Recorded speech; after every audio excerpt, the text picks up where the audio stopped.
Chapter 586. After an unknown amount of time, the masked man in the dry well finally calmed down. The pain that wreaked havoc in his body seemed to have temporarily forgiven him, quietly hiding in a dark corner. The man's breathing stabilized, and he stood up. After tidying up his clothes, he suddenly glanced at White Lotus. The mask was hideous and terrifying, flashing a strange luster. But because of this, the expression on the man's face could not be seen. White Lotus's body shrank slightly, and her face revealed a somewhat fearful expression. As for the little bit of joy in her eyes, it immediately disappeared after the masked man calmed down. Now, she was in a corner of the dry well, her body pressed against the stone wall, and her whole body curled up into a ball. She really looked like a young girl, ignorant and pure, and when she saw the strange man in front of her, she seemed to be very afraid. After a while, even the last bit of panting disappeared. The masked man seemed to let out a long breath, and then raised his eyes to look above. Bai Lian followed his gaze and looked in the same direction. She only saw the round hole above the well. There was nothing there except for the round, blood-red sky. "Who are you?" the masked man asked White Lotus in a low and somewhat hoarse voice. White Lotus shrank her body and then replied timidly, "I just told you. My name is White Lotus, and I am a disciple of the Kunlun party." During the gap between the masked man's words, White Lotus's eyebrows drooped, and she looked very afraid, just like an ignorant girl. But in fact, the corner of her eyes still quietly glanced in that direction, and at the same time, her mind was racing, trying to guess the identity of this person. This was an underground cave in a mysterious city. There was a blood moon anomaly above it, and the floating clouds office and the Star Hall were heavily guarded outside. It was obvious that this was a great secret. Ordinary people would not even know the specific details of the truth, let alone enter. White Lotus herself did not know the secret below, so she was curious and secretly followed Lu Chun, Oxen, and Black Dog to sneak here.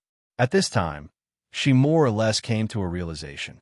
No wonder Lu Chun, Fuyunji, and Shuang did so many things and searched so hard and almost turned the immortal city upside down, but still could not find the whereabouts of Elder Ghost.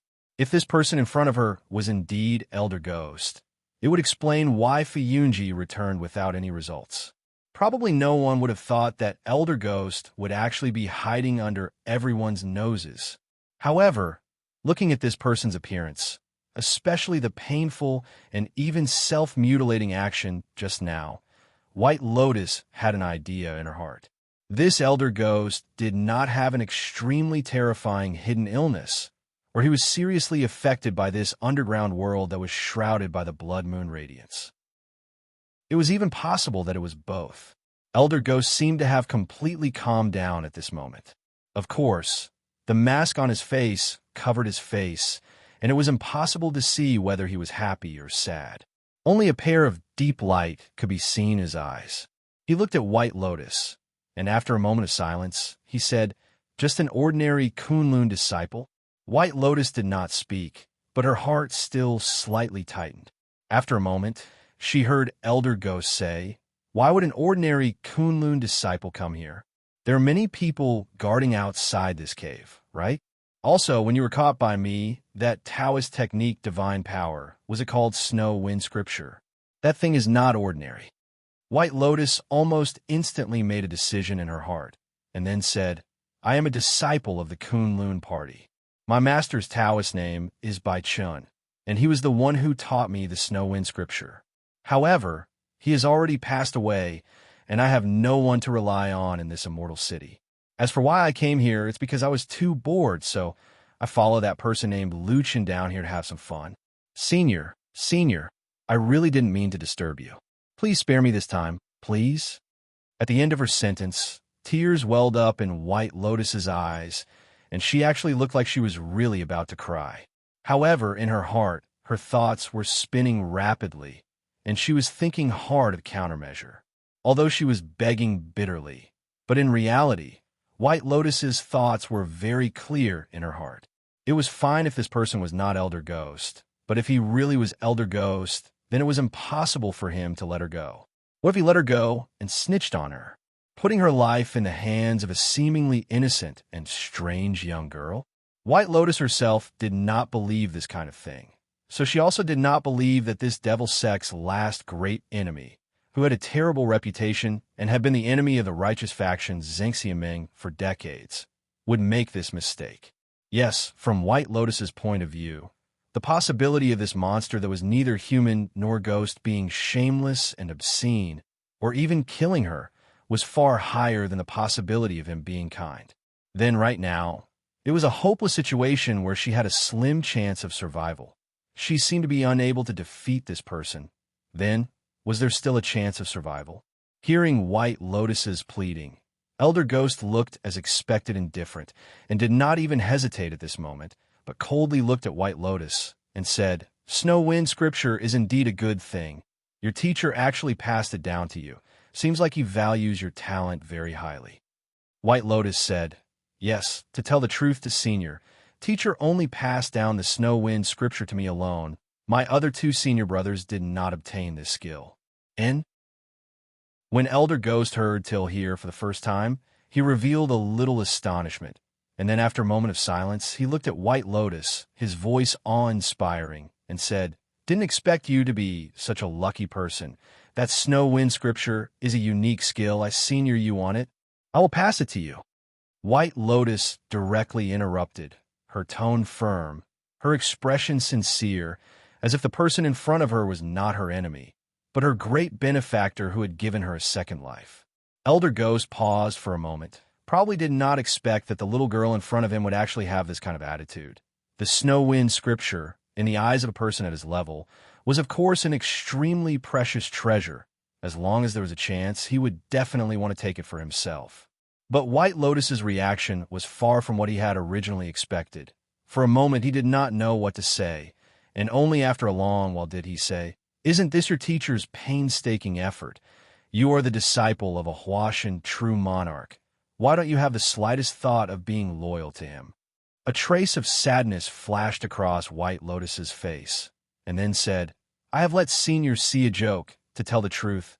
Ever since teacher passed away, I have been bullied and humiliated in the Kunlun party, especially my martial uncle Tian Lan. He was even cold-hearted towards me."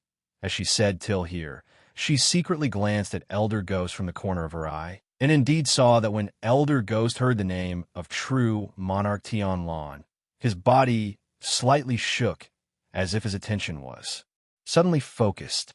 White Lotus laughed coldly in her heart, for so many years being crushed and hunted down by true monarch Tian Lan. In terms of the person who had the greatest resentment towards true monarch Tian Lan, there was probably no one in the world who could be more resentful towards true monarch Tian Lan than this Elder Ghost. Whether there was a chance of survival would depend on how deep this Elder Ghost's hatred towards true monarch Tian Lan was. Chapter 587. It had been a few days since the murder of women and children happened on Mount Skydragon. This incident had a great impact. It was said that even a few demigod true monarchs were paying attention to it. After all, this incident happened on Mount Skydragon, in the heart of Zhengxiameng. To some extent, it was equivalent to slapping the faces of all the people in Zhengxiameng. Fortunately, the devil cult had basically been defeated, and it was difficult for them to stir up trouble again. In this bloody incident, no one found any clues related to the devil cult at the scene. Otherwise, it would probably cause another uproar. 10 years ago, no, at most 5 years ago, or even shorter, the only sect in the world that dared to do such a terrible thing to the core of the true Immortal Alliance's sphere of influence was the devil cult, the evil sect. And according to the usual practice, after the devil cult did such a thing, they must leave a trace to prove their identity.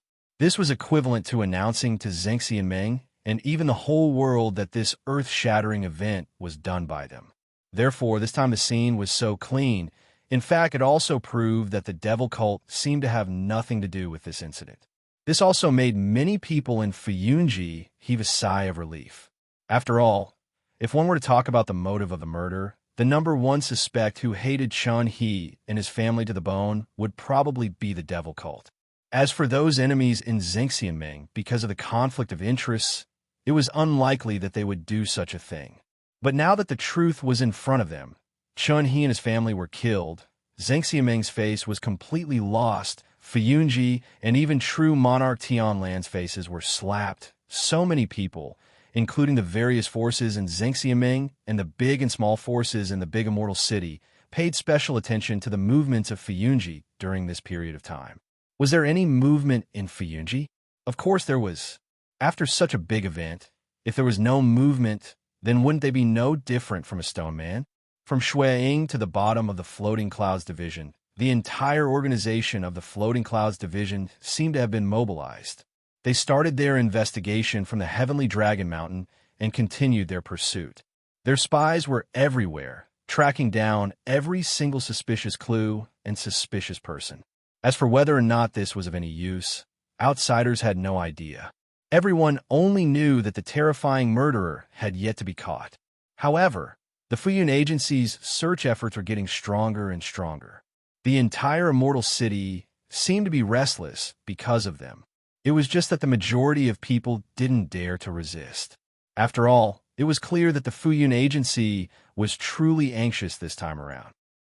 Regardless of whether it was the humiliation of being slapped in the face or the threat of the true monarch, who was at a higher level and had an awe-inspiring aura, they quickly turned into pressure on the people of the Floating Cloud Service.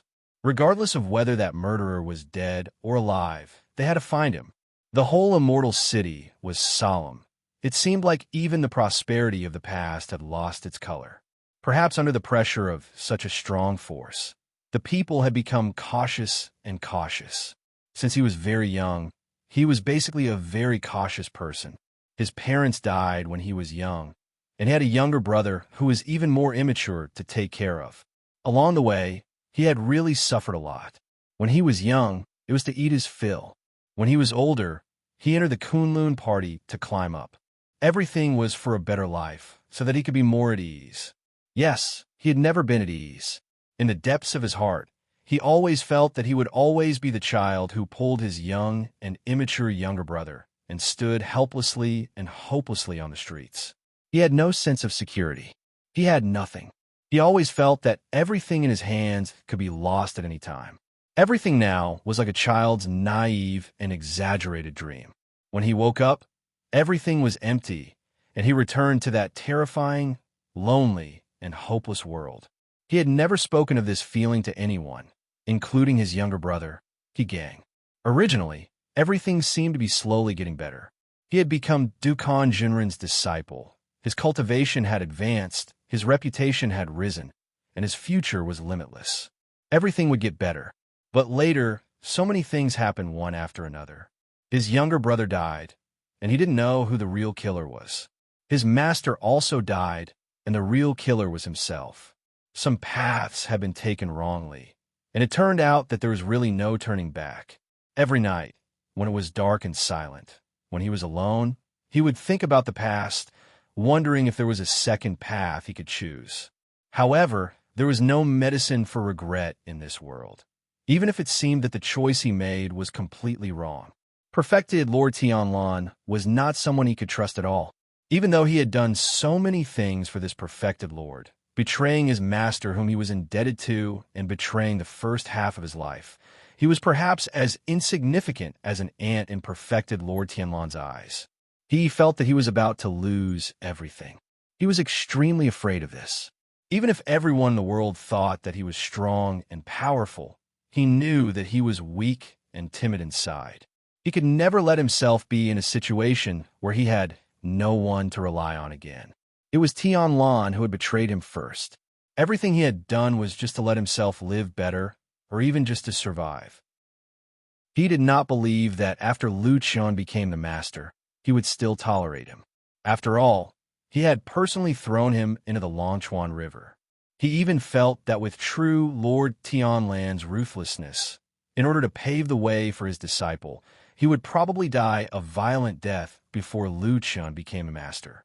This must never happen. Therefore, when the sea of blood hung in the sky, he passed through the underground passage and came to the small building again. He told himself again that everything he had done was not wrong. It was Lu Chun who was wrong, Tian Lan who was wrong, and the whole world who was wrong. However, he could not forget the bloody scene that night. The cries and screams in the dark still seemed to echo in his ears. He shook his head and looked at the door that appeared in front of him in a daze. Then he pushed the door open and walked in.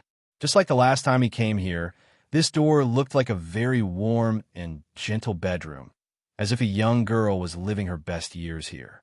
The beautiful figure was sitting in front of the dressing table. Hearing the sound, she turned around and saw it was him. She immediately smiled sweetly, like a beautiful spring flower blooming. Farther behind her, on the bed, on the edge of the soft red quilt, sat another old man. He had white hair and snow-white eyebrows. Although some age spots could be seen on the exposed skin on his face and hands, he was still intimidating and awe-inspiring. Although he was not as high and mighty as true Lord Tian Lan, he also had a kind of insufferably powerful aura. He's eyes lit up, and he quickly stepped forward. He first cupped his fists, but after a moment of hesitation, he suddenly knelt down on both knees and kowtowed in front of the old man. The old man raised his white eyebrows and smiled. He said, why do you do this? He lowered his head and said in a sincere tone, Disciple, he has been fascinated by Lord True Lord for a long time. Seeing you today, I am even more convinced. All the things in the past were just because I didn't see a wise master. If Lord True Lord doesn't abandon me, Disciple is willing to die for Lord True Lord. The old man laughed and said, You call me disciple the moment we meet. I don't remember having a master-disciple relationship with you. He's body trembled and his eyes turned sharply. Then he said with great joy, If I have the honor, he is willing to be Lord True Lord's disciple, and I will die for you. The beautiful woman, Song Wenji, stood at the side and watched this scene.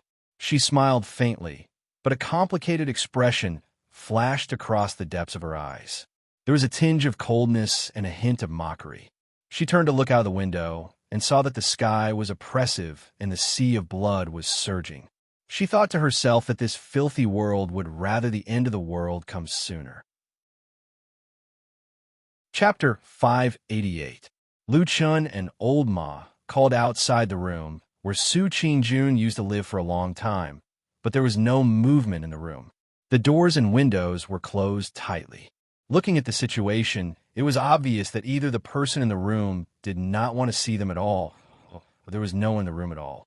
The two looked at each other, and their faces were a little ugly, because this was not the first time they came to find White Lotus but did not get any results. From their conversation that day, they remembered that they had not seen White Lotus for a long time. This was the third time they came here, but every time they came, the door was closed. If it happened once or twice, it could be said that it was a coincidence that White Lotus did not go out, but they did not see her 3 times in a row. Moreover, Lu Chun and Old Ma were both careful people, and they had secretly inquired before. These days, no one in Fuyunji had ever seen White Lotus. So, either White Lotus did not go out at all these days and locked herself inexplicably in the room as if she was meditating, or something happened that they did not know. Old Ma looked at Lu Chun and whispered, Something is wrong. Lu Chun nodded, and at the same time, he also understood the meaning in Old Ma's words that was not clear, but very obvious. After a moment of silence, he nodded and said, Let's go in and have a look. The door was tightly shut and locked, but this was just an ordinary house. It was not the kind of Immortals cave that was protected by a powerful magic circle or a powerful mechanism. For the two of them who had been in the dark world for so many years, there was not much difference between having a barrier and not having a barrier. Old Ma nodded, walked over, stood in front of the door, and used his body to block his hands. At the same time, Lu Chun walked behind him calmly and naturally, with his back to Old Ma, facing the road outside and glancing around. In order to meet White Lotus, they had purposely chosen a night when they were most likely to be at home. Therefore, there was no one on the road outside. Old Ma stood still, and because his body was blocking the view, they couldn't see what he was doing. But after a while, they heard a muffled sound, and then there was a clatter behind the door, as if something had fallen to the ground. Old Ma breathed a sigh of relief and pushed the door with his hand. The door creaked open. A cool breeze blew past them. Lu Chun and Old Ma both frowned and walked in. The room was still a little dark, but everything was laid out before them, and, looking round, they had their answer. "There's no one in this house," Old Ma said in a deep voice. Lu Chun walked to the side of the table, touched the surface of the table, glanced at it, and said lightly, "No one has cleaned here for a few days." Old Ma looked around and said, "The furniture is good and neatly arranged. No one has done anything here." She and Lu Chun had always been in a state where it was difficult to tell who was friend or foe. The relationship between the two of them was also very ambiguous. There were even a few times when they had fought, and they had dealt fatal blows. Of course, Lu Chun didn't have any romantic feelings for this beautiful but unusually fierce girl. At least, he didn't think about it in that way at all. But for some reason, after discovering the abnormality of White Lotus, he almost immediately decided to investigate it without thinking. What was the reason? Could it be that the girl was beautiful after all? Would someone born with a beautiful and exquisite face have such a huge advantage over an ugly person? Lu Chun couldn't help laughing in his heart and put these boring thoughts aside. He thought that he should still be indifferent to White Lotus. At least now he was not nervous at all. In this way, he walked to the front of the Kunlun Temple. After reporting, although it was late at night, the order of Immortal Tianlan quickly came out and asked him to go in. From this, it could be seen that Lu Chun indeed had a special position in Immortal Tianlan's heart. When Lu Chun walked to the Kunlun Temple, he saw Immortal Tianlan sitting in the hall thoughtfully. Although it was late at night, it seemed that this bald immortal was still not sleepy at all. Without beating around the bush, Lu Chun directly walked over and sat beside him. Then he said, "White Lotus is missing. I can't find her." The expression on Immortal Tianlan's face didn't seem to change. He just raised his head and glanced at him. Lu Chun took a deep breath and said, "Did you want to kill her?" Chapter 589. Perfected Lord Tianlan looked at Lu Chun for a while before saying calmly, "I didn't give such an order, and I didn't mean to do so recently." His words were a little strange, and there seemed to be some repetition in their meaning. However, Lu Chun understood and nodded silently. Given Perfected Lord Tianlan's current power and status, he could naturally end someone's life with a single word. However, if it was inconvenient for him to kill someone, there were many ways to do it for him. As long as the people around him knew what he meant, countless people would do it for him. Perfected Lord Tianlan clearly said that he didn't want to kill White Lotus, at least not recently. This was very important and crucial. However, although Lu Chun was a little less worried because of this, he frowned again. If it wasn't done by Perfected Lord Tianlan, where could White Lotus have gone? Lu Chun lowered his head and pondered for a while. Then, he felt Perfected Lord Tianlan's gaze on him. After a moment of hesitation, he calmly told him the entire process of him looking for White Lotus. In the end, he said softly, "I feel that this matter is a little strange, so I came to tell you." Perfected Lord Tianlan looked at him and suddenly smiled, as if he didn't care about White Lotus's fate at all. He merely sized up Lu Chun and said with a smile, "Are you suspecting me? Aren't you afraid that I'll get angry because of this?" Lu Chun shook his head. "I'm not suspecting you. I'm just here to confirm with you." He paused for a moment before continuing, "If you really had feelings for her, she would definitely die. At the same time, she wouldn't have left so many loose ends." Perfected Lord Tianlan laughed. "You're quite confident in me," Lu Chun said. "After all, you're the one who nurtured me. There's probably no one in the world who knows how powerful you are more than me." Perfected Lord Tianlan said, "Seems like you've improved your other skills while you weren't by my side all these years. You're really good at flattery. You're not embarrassed at all. You're better than me when I was young." Lu Chun lowered his head slightly and said, "You flatter me. When I was in the evil cult, I learned it myself in order to survive." Perfected Lord Tianlan's expression froze for a moment before returning to normal. After pondering for a moment, he said, "Wait a moment." In front of Lu Chun, true Lord Tianlan stood up and called his subordinate who was on duty outside the hall. ordering him to call Shui Ying from Fuyunji over. Lu Chun subconsciously glanced at the sky outside the main hall, only to see waves of blood surging in the night sky, dark red light blotting out the sky. Although it was late at night, it didn't seem much different from daytime. Of course, this was not a good time to meet and chat. If an ordinary person were to disturb a friend at this time, the other person would probably turn hostile and scold them for having a hole in their brain. However, when perfected Lord Tianlan gave this order, his expression was indifferent, as if everything was natural. Perhaps in his eyes, this world, the entire world, should revolve around him. He had never cared about, or rather, considered the feelings and thoughts of most of the people around him. He only did what he wanted to do.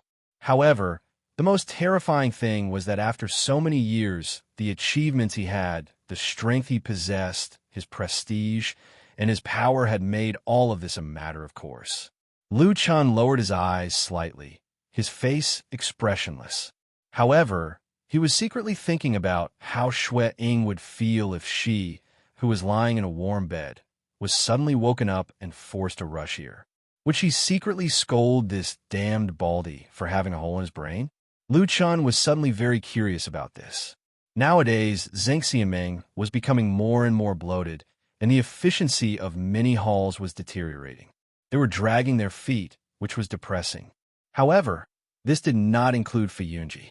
For many years, they had been fighting bloody battles with the devil cult, and under the strong management of true Lord Tianlan, who was different from ordinary people, the Fuyun Bureau still had a capable atmosphere. As the hall master of the most powerful hall in Zhengxiameng, Shui Ying really set an example.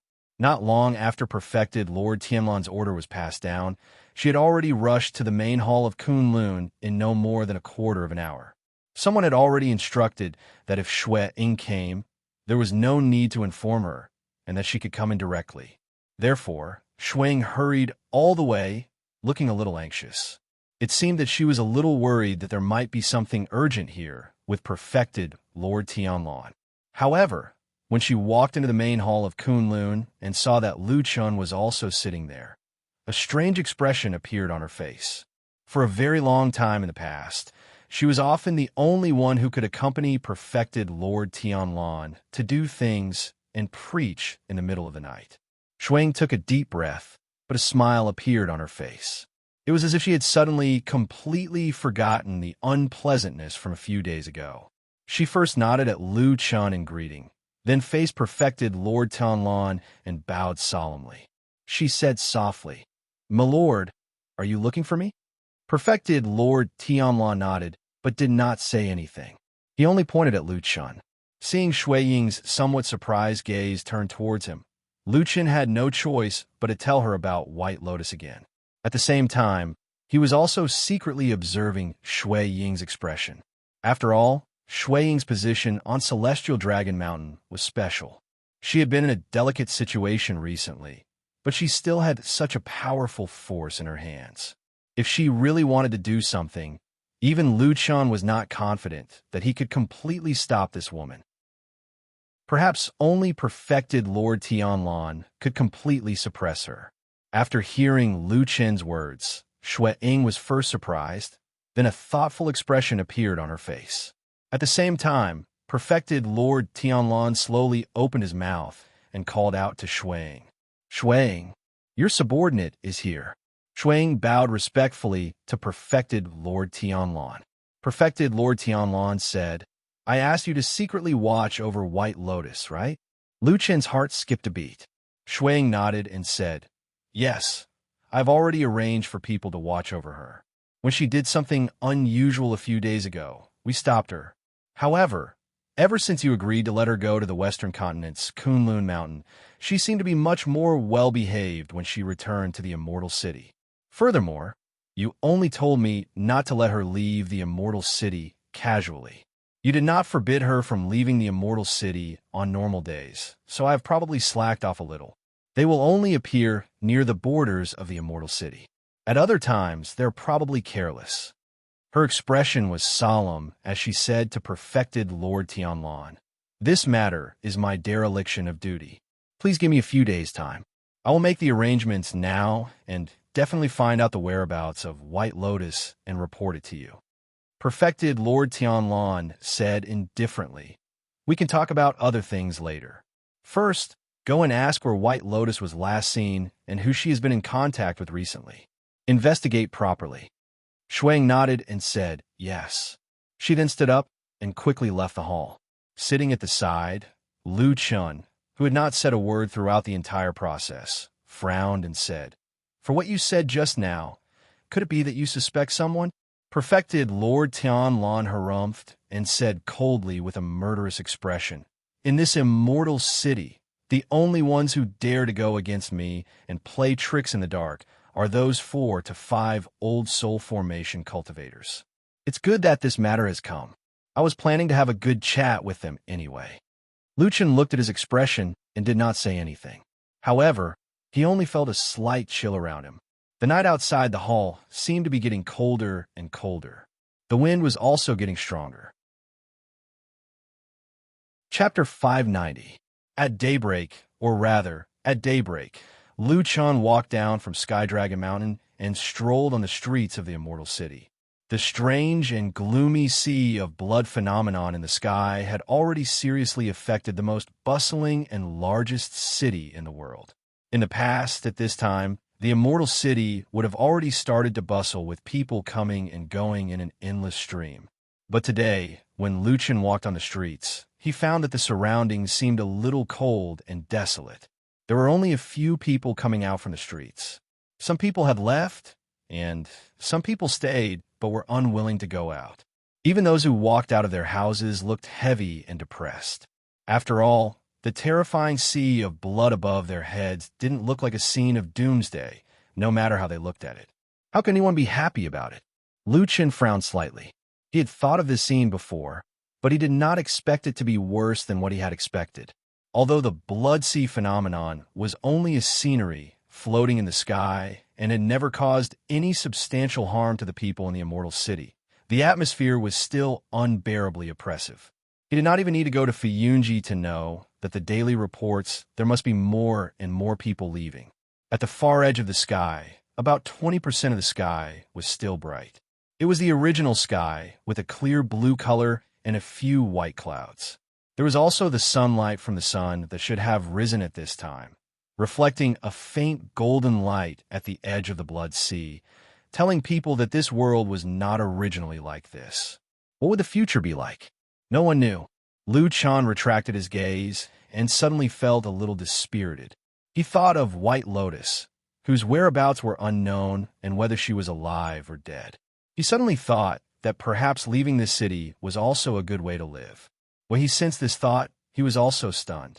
Although he had thought of escaping this place before, after Supreme Lord Tianlan came out and officially accepted him as a disciple, he announced to the world that he was going to hold a disciple acceptance ceremony and made it clear that this great foundation would be passed to him in the future. Lu Chen had long given up on this idea of escaping. His thoughts were all in this intense and violent power struggle to gain a firm foothold and fight for everything. He had never considered this bitter. Perhaps he was born a commoner. For the sake of power, for the sake of power, for the sake of strength, he could give up everything. He cursed that damned Baldy all day long. But perhaps in the depths of his heart, what he yearned for the most was to become that kind of person. But on this day, for some unknown reason, his will seemed to be slightly shaken. Perhaps, it was just an inexplicable melancholy on the morning of a new day. Lu Chen laughed bitterly in his heart. Just as he was about to leave, he suddenly saw a somewhat familiar figure walking over from the street in front of him. The other party also seemed to see him, and a trace of surprise appeared on his face as he stopped in his tracks. It was Song Wenji. On the street in the early morning, under the oppressive and gloomy sky, they met by chance on this cold and desolate street. "Morning." Lu Chen was the first to speak. He nodded at Song Wenji politely, but not politely, greeting her. Song Wenji also revealed a trace of smile. In this oppressive and gloomy street, her appearance was still beautiful. Moreover, perhaps it was Lu Chen's misconception. Under her familiar charm, on this morning, Song Wunji's clear and bright eyes faintly carried a trace of strange innocence.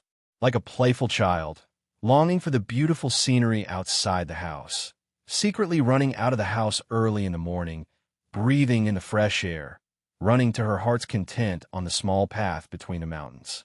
Her skirt fluttered.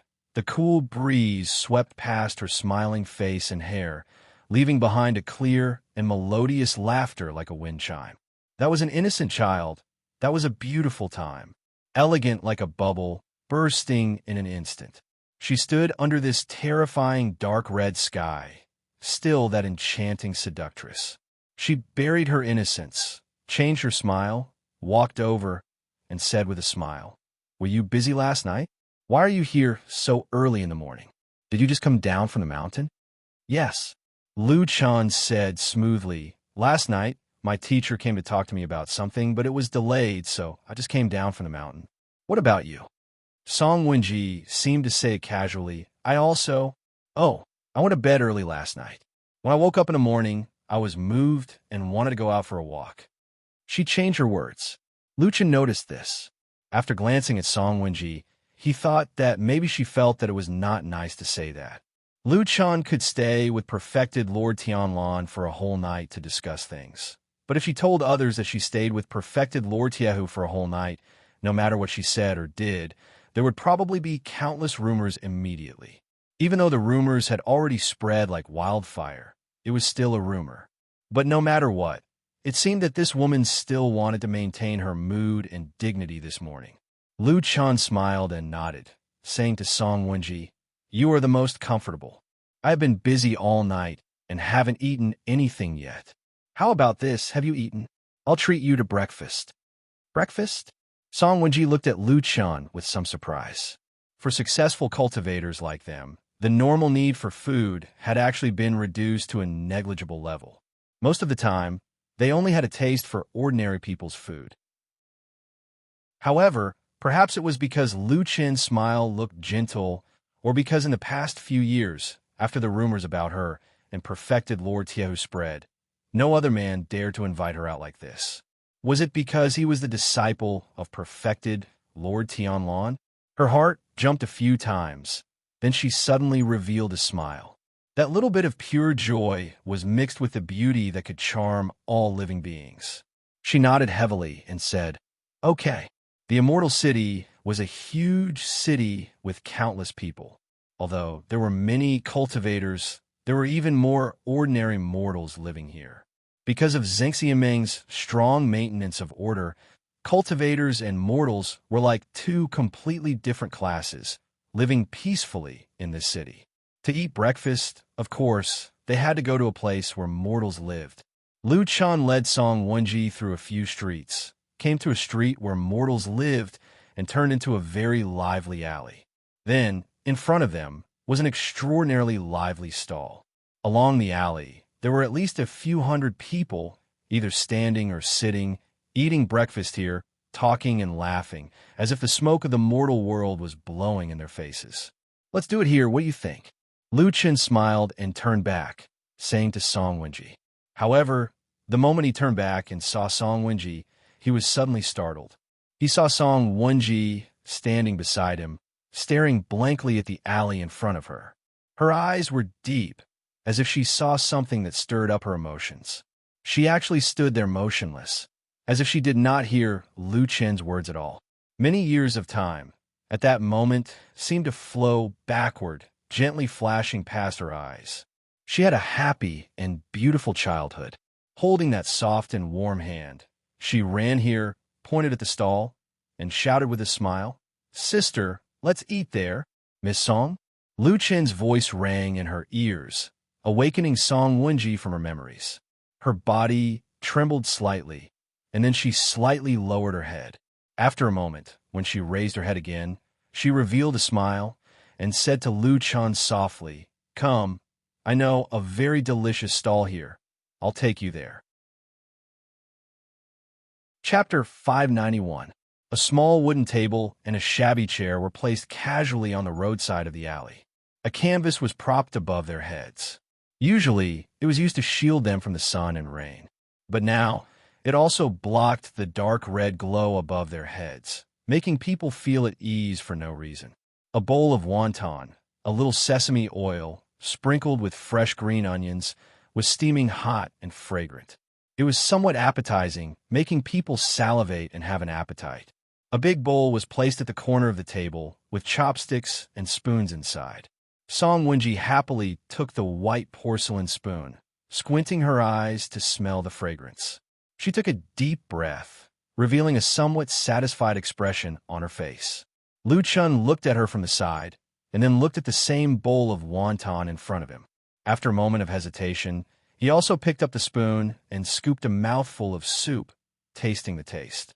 Song Wenji was not in a hurry to eat, revealing a somewhat expectant expression. She looked at Lu Chun and said with a smile, "How is it? Is it delicious?" Saying this, she sighed again and said, "This is an old stall from many years. I ate here when I was a child. The taste is too delicious." Lu Chun looked at the bowl of wonton in front of him. A glimmer of light flashed in the depths of his eyes, and then he raised his eyes to look at Song Wenji.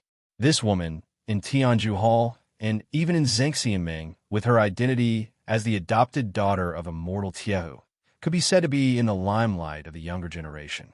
Even if she could not completely do as she pleased, but most of the time, she should be free to do whatever she wanted. She had been in Tianju Hall for a few years, but in these few years, listening to the meaning of her words, it seemed that she had never returned here to eat the food that she had always been thinking about. Was it because she had been too busy these years and had no time to come over? Or was there another reason? And these words, which vaguely revealed some secrets, were heard by ordinary people, but for Lu Chun, it was very easy for him to detect the subtle inappropriateness of it. Logically speaking, Song Wenji should have known about Lu Chun's identity and the suspicious points in her words, but she still said it. What did that mean? Lu Chun was silent for a moment, but he didn't answer Song Wenji's question. Instead, he smiled at her and said, "Looks like you're in a good mood today. Did anything good happen recently?" "How could there be anything good? There should be a lot of bad things." Song Wenji sighed and scooped some soup with a spoon, but she didn't drink it. It seemed that she was afraid of the heat. She swirled the soup in the bowl twice and said, "Do you know what happened in the rain-listening building on the mountain a few days ago?" "Yes, I went there that night too. I watched from outside the building," Lu Chun said. Song Wenji glanced at him. For some reason, she seemed a little embarrassed. Her cheeks blushed slightly. At that moment, she was as tender and beautiful as a peach. She was a little shy and a little melancholy. She sighed and said, "I lost face. Did you see it that night? I was very embarrassed, wasn't I?" Lu Chun said seriously, "A little embarrassed, but when it comes to losing face, it's definitely not like that. That matter has nothing to do with you. It's all that perverted thief's evil deeds. He deserves to die 1,000 times, but you are innocent and implicated." Song Wenji's eyes flickered like sparkling gems. She didn't look like a little girl who was sad and tearful. She always looked beautiful and charming with a bit of heroic spirit and strength. It was rare to see her weak side. She looked thoughtful and said, "What you said makes sense. Unfortunately, the world is like this. When a woman is humiliated, even if she doesn't lose her chastity, there will be endless rumors." She looked at Lu Chun and asked, "In the past few days, have you heard those rumors about me?" Lu Chun was silent. He didn't know what to say for a moment. To be honest, he had indeed heard those rumors. In this cultivation world where men were respected, a beautiful woman with her clothes torn and tattered at night would naturally cause people's imaginations to run wild and imagine many things and scenes. When it came to these matters, Lu Chun sometimes felt that there was no difference between cultivators and mortals. He didn't say anything, but Song Wenji naturally knew the answer. She shrugged and didn't look particularly angry. She only smiled and said, "But it seems like you don't believe it. That's not bad. People like you are very rare. I thank you." Lu Chun waved his hand and said, "If I really believed those nonsense, then I would be stupid." Song Wenji's bright eyes stared at him. The expression on her face seemed to be somewhat complicated. After a while, she suddenly opened her mouth and asked Lu Chun, "I heard that a long time ago, You were a shadow in Fuyunji? Lu Chen's heart trembled slightly, but his expression didn't change. He nodded and said, "That's true." Song Wenji seemed to sigh and said, "To be able to go from a shadow that no one knows about to becoming the disciple of a true monarch in the Floating Clouds Bureau, your experiences can really be said to be legendary." "I just had a bit of luck," Lu Chen said lightly. Then he looked at her and said with a smile, "Everything was fine. Why are you suddenly interested in my past?" Song Wenji didn't say anything. On this depressing and gloomy morning, in this bustling mortal street, they sat on a shabby table and chair in the middle of the crowd, like an ordinary husband and wife in a mortal world. They looked at each other with calm expressions. The people around them didn't seem to notice anything, using the smoke and fire to cover the faint fierceness in their eyes. "What does it feel like to be a shadow?" Song Wenji's white, jade-like fingers held the white porcelain spoon and spun it in the bowl of wonton in front of her. As the porcelain spoon gently touched the wall of the bowl, it made a crisp sound. The soup was no longer as hot as before, and there were wisps of white smoke curling up, making her face look a little blurry. Lu Chen thought to himself that she didn't seem to have eaten a single wonton until now. After a moment of silence, Lu Chen said, "Probably because I couldn't eat well or sleep well. I was afraid every day, and my heart was always on edge. I always felt that maybe in the next moment I would be stabbed to death or surrounded and captured by a group of people and then tortured to death." Song Wenji's fingers paused for a moment. In a light white smoke, she raised her head and looked at Lu Chen. After a while, she said softly, "That didn't feel good, right?" "It didn't feel good, so I chose to stab someone to death with a knife," Lu Chen said with a slightly self-deprecating tone, and then he stretched out his palm and said with a self-deprecating smile, "Look, it's stained with blood." Suddenly, Song Wenji's hand came through the white smoke and held Lu Chen's hand. Lu Chen's expression froze, and he almost subconsciously shrank back. He didn't look at Song Wenji, but looked around himself. A fierce intent spread out around him in an instant and then dissipated. "I didn't ask someone to ambush you here," Song Wenji said. "After all, you are the most beloved and only disciple of Supreme Tianlan. If something happens to you, no one can bear the wrath of that person, not even me. At that time, I'm afraid even my foster father can't protect me." Lu Chen smiled and said, "It seems that I still have a good backer." Song Wenji's eyes were slightly blurred. She looked at the palm in her hand. This man's skin was not delicate, and she felt rough and solid when she touched it. It was as if he was used to holding weapons, but for some reason, it didn't smell blood as she had imagined. "It's not easy to be a shadow," she said faintly. Lu Chen looked at her and didn't say anything. Then, as expected, she continued, with some emotion and some contempt, saying, "Unfortunately, some people are still racking their brains to do it." Lu Chen looked at her without blinking. The smile on his face slowly disappeared, and there was some coldness in his expression. Song Wenji didn't seem to care and let go of her hand. But Lu Chen suddenly turned over his palm and suddenly grabbed her slender, white, and soft palm. Song Wenji looked up at him. Her eyes were as clear as water. Lu Chen looked at her for a while, and the frost on his face gradually receded. After a while, he let go of her hand and said gently, "Quickly eat breakfast, or it'll be cold." Song Wenji looked down at the bowl of wonton and used her fingers to scoop up a spoonful of soup. But she shook her head, and with an indifferent expression, she stood up and said, "It's not good anymore. The taste of when I was young is gone." As she spoke, she threw down the spoon and turned to walk away. Not long after, she left the warm and bustling alley, but in the eyes of cultivators, seemed to be a bit lowly and ordinary. She walked away without looking back. Such a big shot went out to quarrel with someone today, and it caused quite a commotion. Old Ma was not stupid. Although Lu Chen's words did not make it clear, he could figure out that there were only a few people on Mount Tianlong who were qualified to quarrel with perfected Lord Tianlan. As for other people, even if they were Yuaning Jinren, in front of an angry perfected Lord of Huashan Realm, They were more likely to be sent flying with a slap, rather than quarreling with words without violence. Old Ma's original joy suddenly dissipated, but he was not too depressed. After all, it seemed that a fight between immortals would not involve a small figure like him. Instead, he was a little more curious. He pulled Lu Chun and asked, "Which perfected lord is it?" He paused, thought for a moment, and said, "I guess it's most likely perfected Lord Tiehu." Perfected Lord Tiehu was old-fashioned and upright. In Zhengxianming, perfected Lord Tianlan was not very pleasing to the eye. Everyone knew that there were conflicts between Tianhan Hall and Fuyunji from time to time. Therefore, Old Ma's first reaction was that these two old enemies were quarreling again for some reason, but he did not expect the reaction to be so big this time. Unexpectedly, Lu Chan shook his head and said, "It's not perfected Lord Tiehu." Old Ma was stunned and said in surprise, "What? It's not that person? It shouldn't be. Could it be perfected Lord Guanghua from Dezayuan? Is he jealous of Fuyunji's recent profits?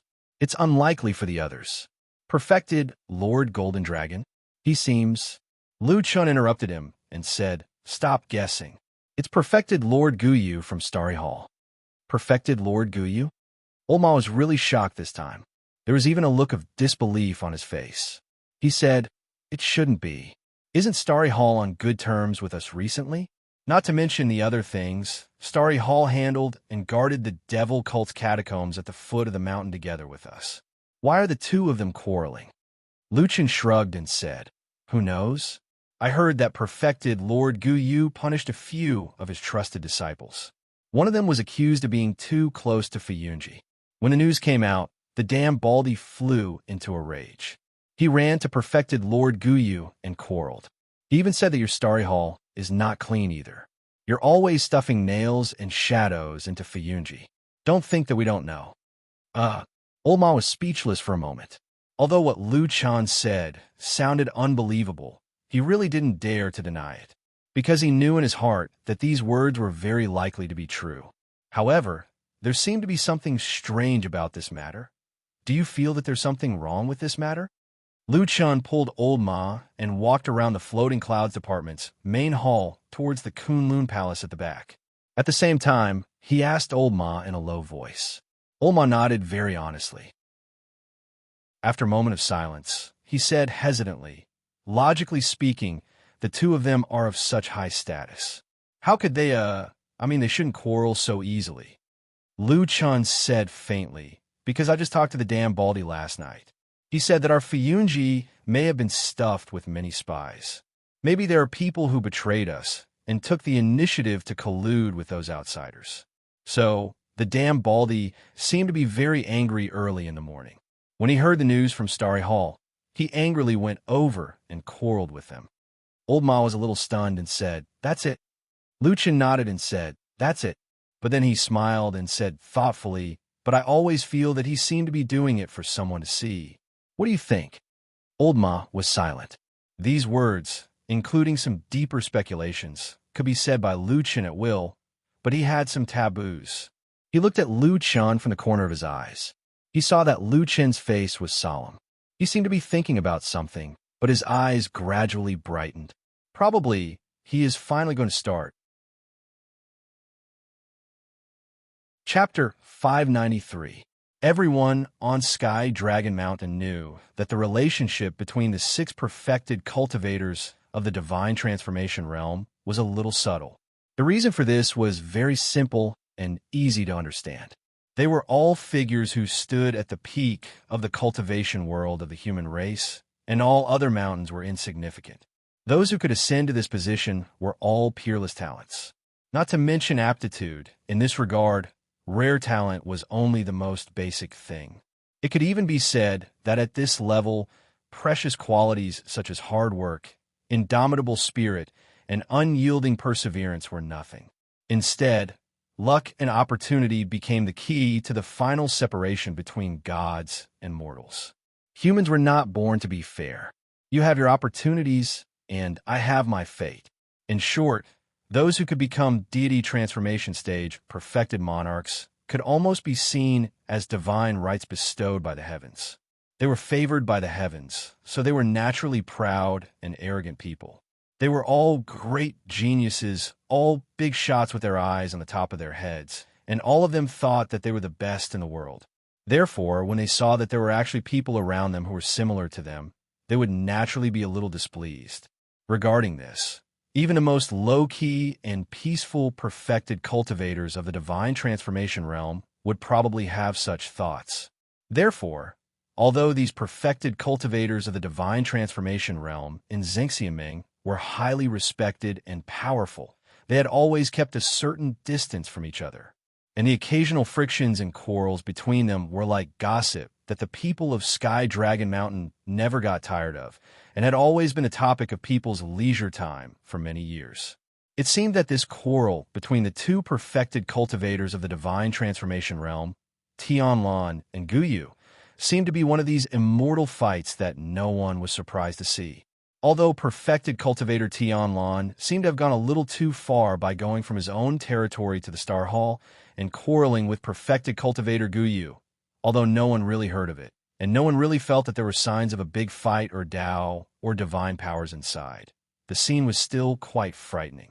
Perhaps it was because perfected Lord Tianlan was so powerful that he was bursting with ambition and could no longer tolerate being treated as an equal to others.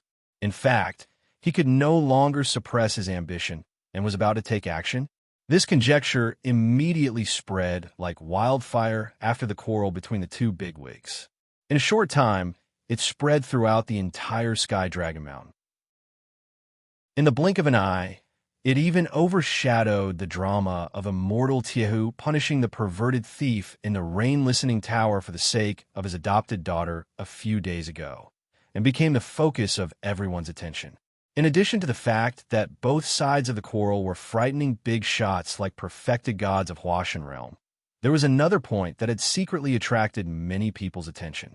According to the original view, perfected Lord Tianlan's Fuyunji was now well-deserved to be the #1 force in Xingxiaming, and the force closest to them seemed to be Starry Hall. But now it seemed that perfected Lord Tianlan, who had always been arrogant and condescending, and was arrogant even among perfected lords of the divine transformation realm, had finally lost his rationality and could no longer tolerate anyone's disrespect towards him. So, he went to Starry Hall and scolded perfected Lord Guyu.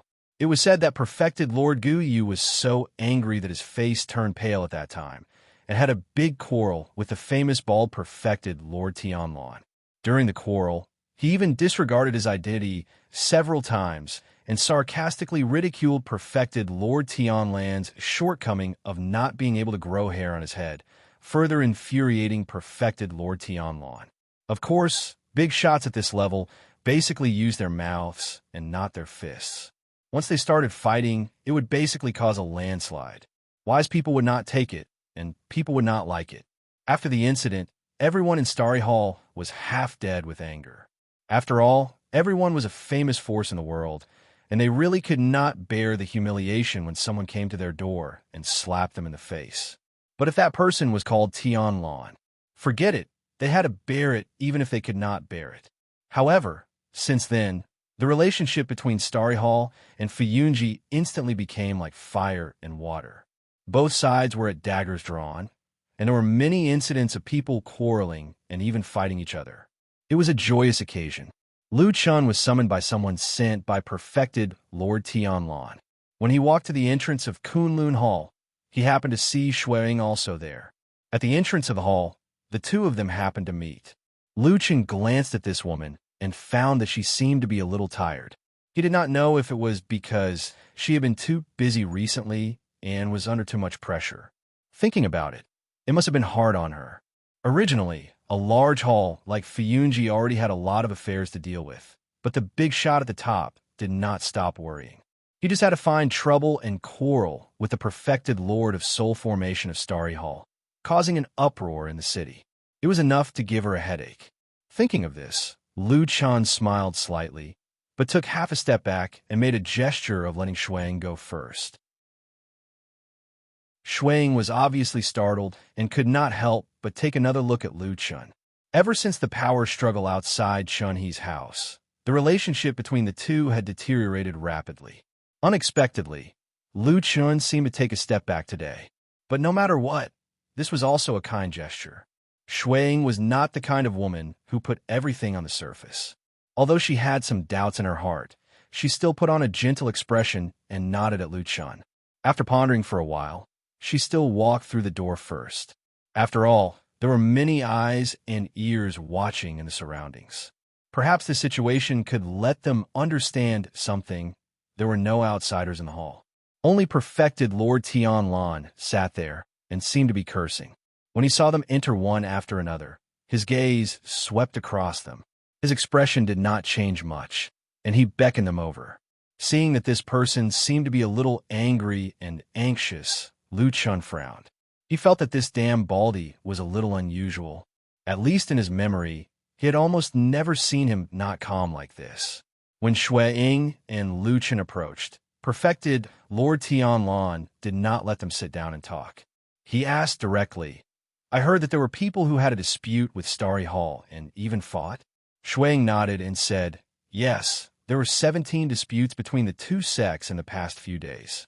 I have already dealt with 5 of the fights and detained the people who fought." Perfected Lord Tianlan snorted and said, "Have you found out that it was them who started it first?" Shuang hesitated for a moment, and a trace of awkwardness flashed across her face. She said, "It was just a verbal argument. Most of the time, it was Starry Hall who started it. However, for the 5 fights, it was us who started it first." Lu Chun rolled his eyes in his heart. He thought to himself, the Floating Clouds Company's reputation for being domineering these days was indeed well-deserved. It was clearly his boss who had acted rudely, scolding others in their territory. In the end, he was still arrogantly bullying others. Perfected Lord Tianlan snorted again and said, "Who won and who lost the fights?" Shuang said, "Most of the time, it was our people who won." After a pause, she lowered her voice a little, but the 2 people around her could still hear her clearly. She said, "Most of the time, we have more people. More people bullying less people. This is no different from a street gangster," Lu Chun thought. At this moment, perfected Lord Tianlan said angrily, "Well done. Release the people you detained. That old fart, do you dare to call me Baldy? This time, I must teach him a lesson." Chapter 594. True Lord Tianlan's embarrassment turned into anger after being scolded bald, and then he flew into a rage and even vented his anger. This kind of behavior was very strange and incongruous when it happened to true Lord Tianlan. However, it was common knowledge that every big shot who had reached the level of divine transformation true Lord actually had the right to do as they pleased. Most of the time, they were aloof and seemed to be above the common people. But as long as they were willing, they could also put down their pride and haggle without any scruples.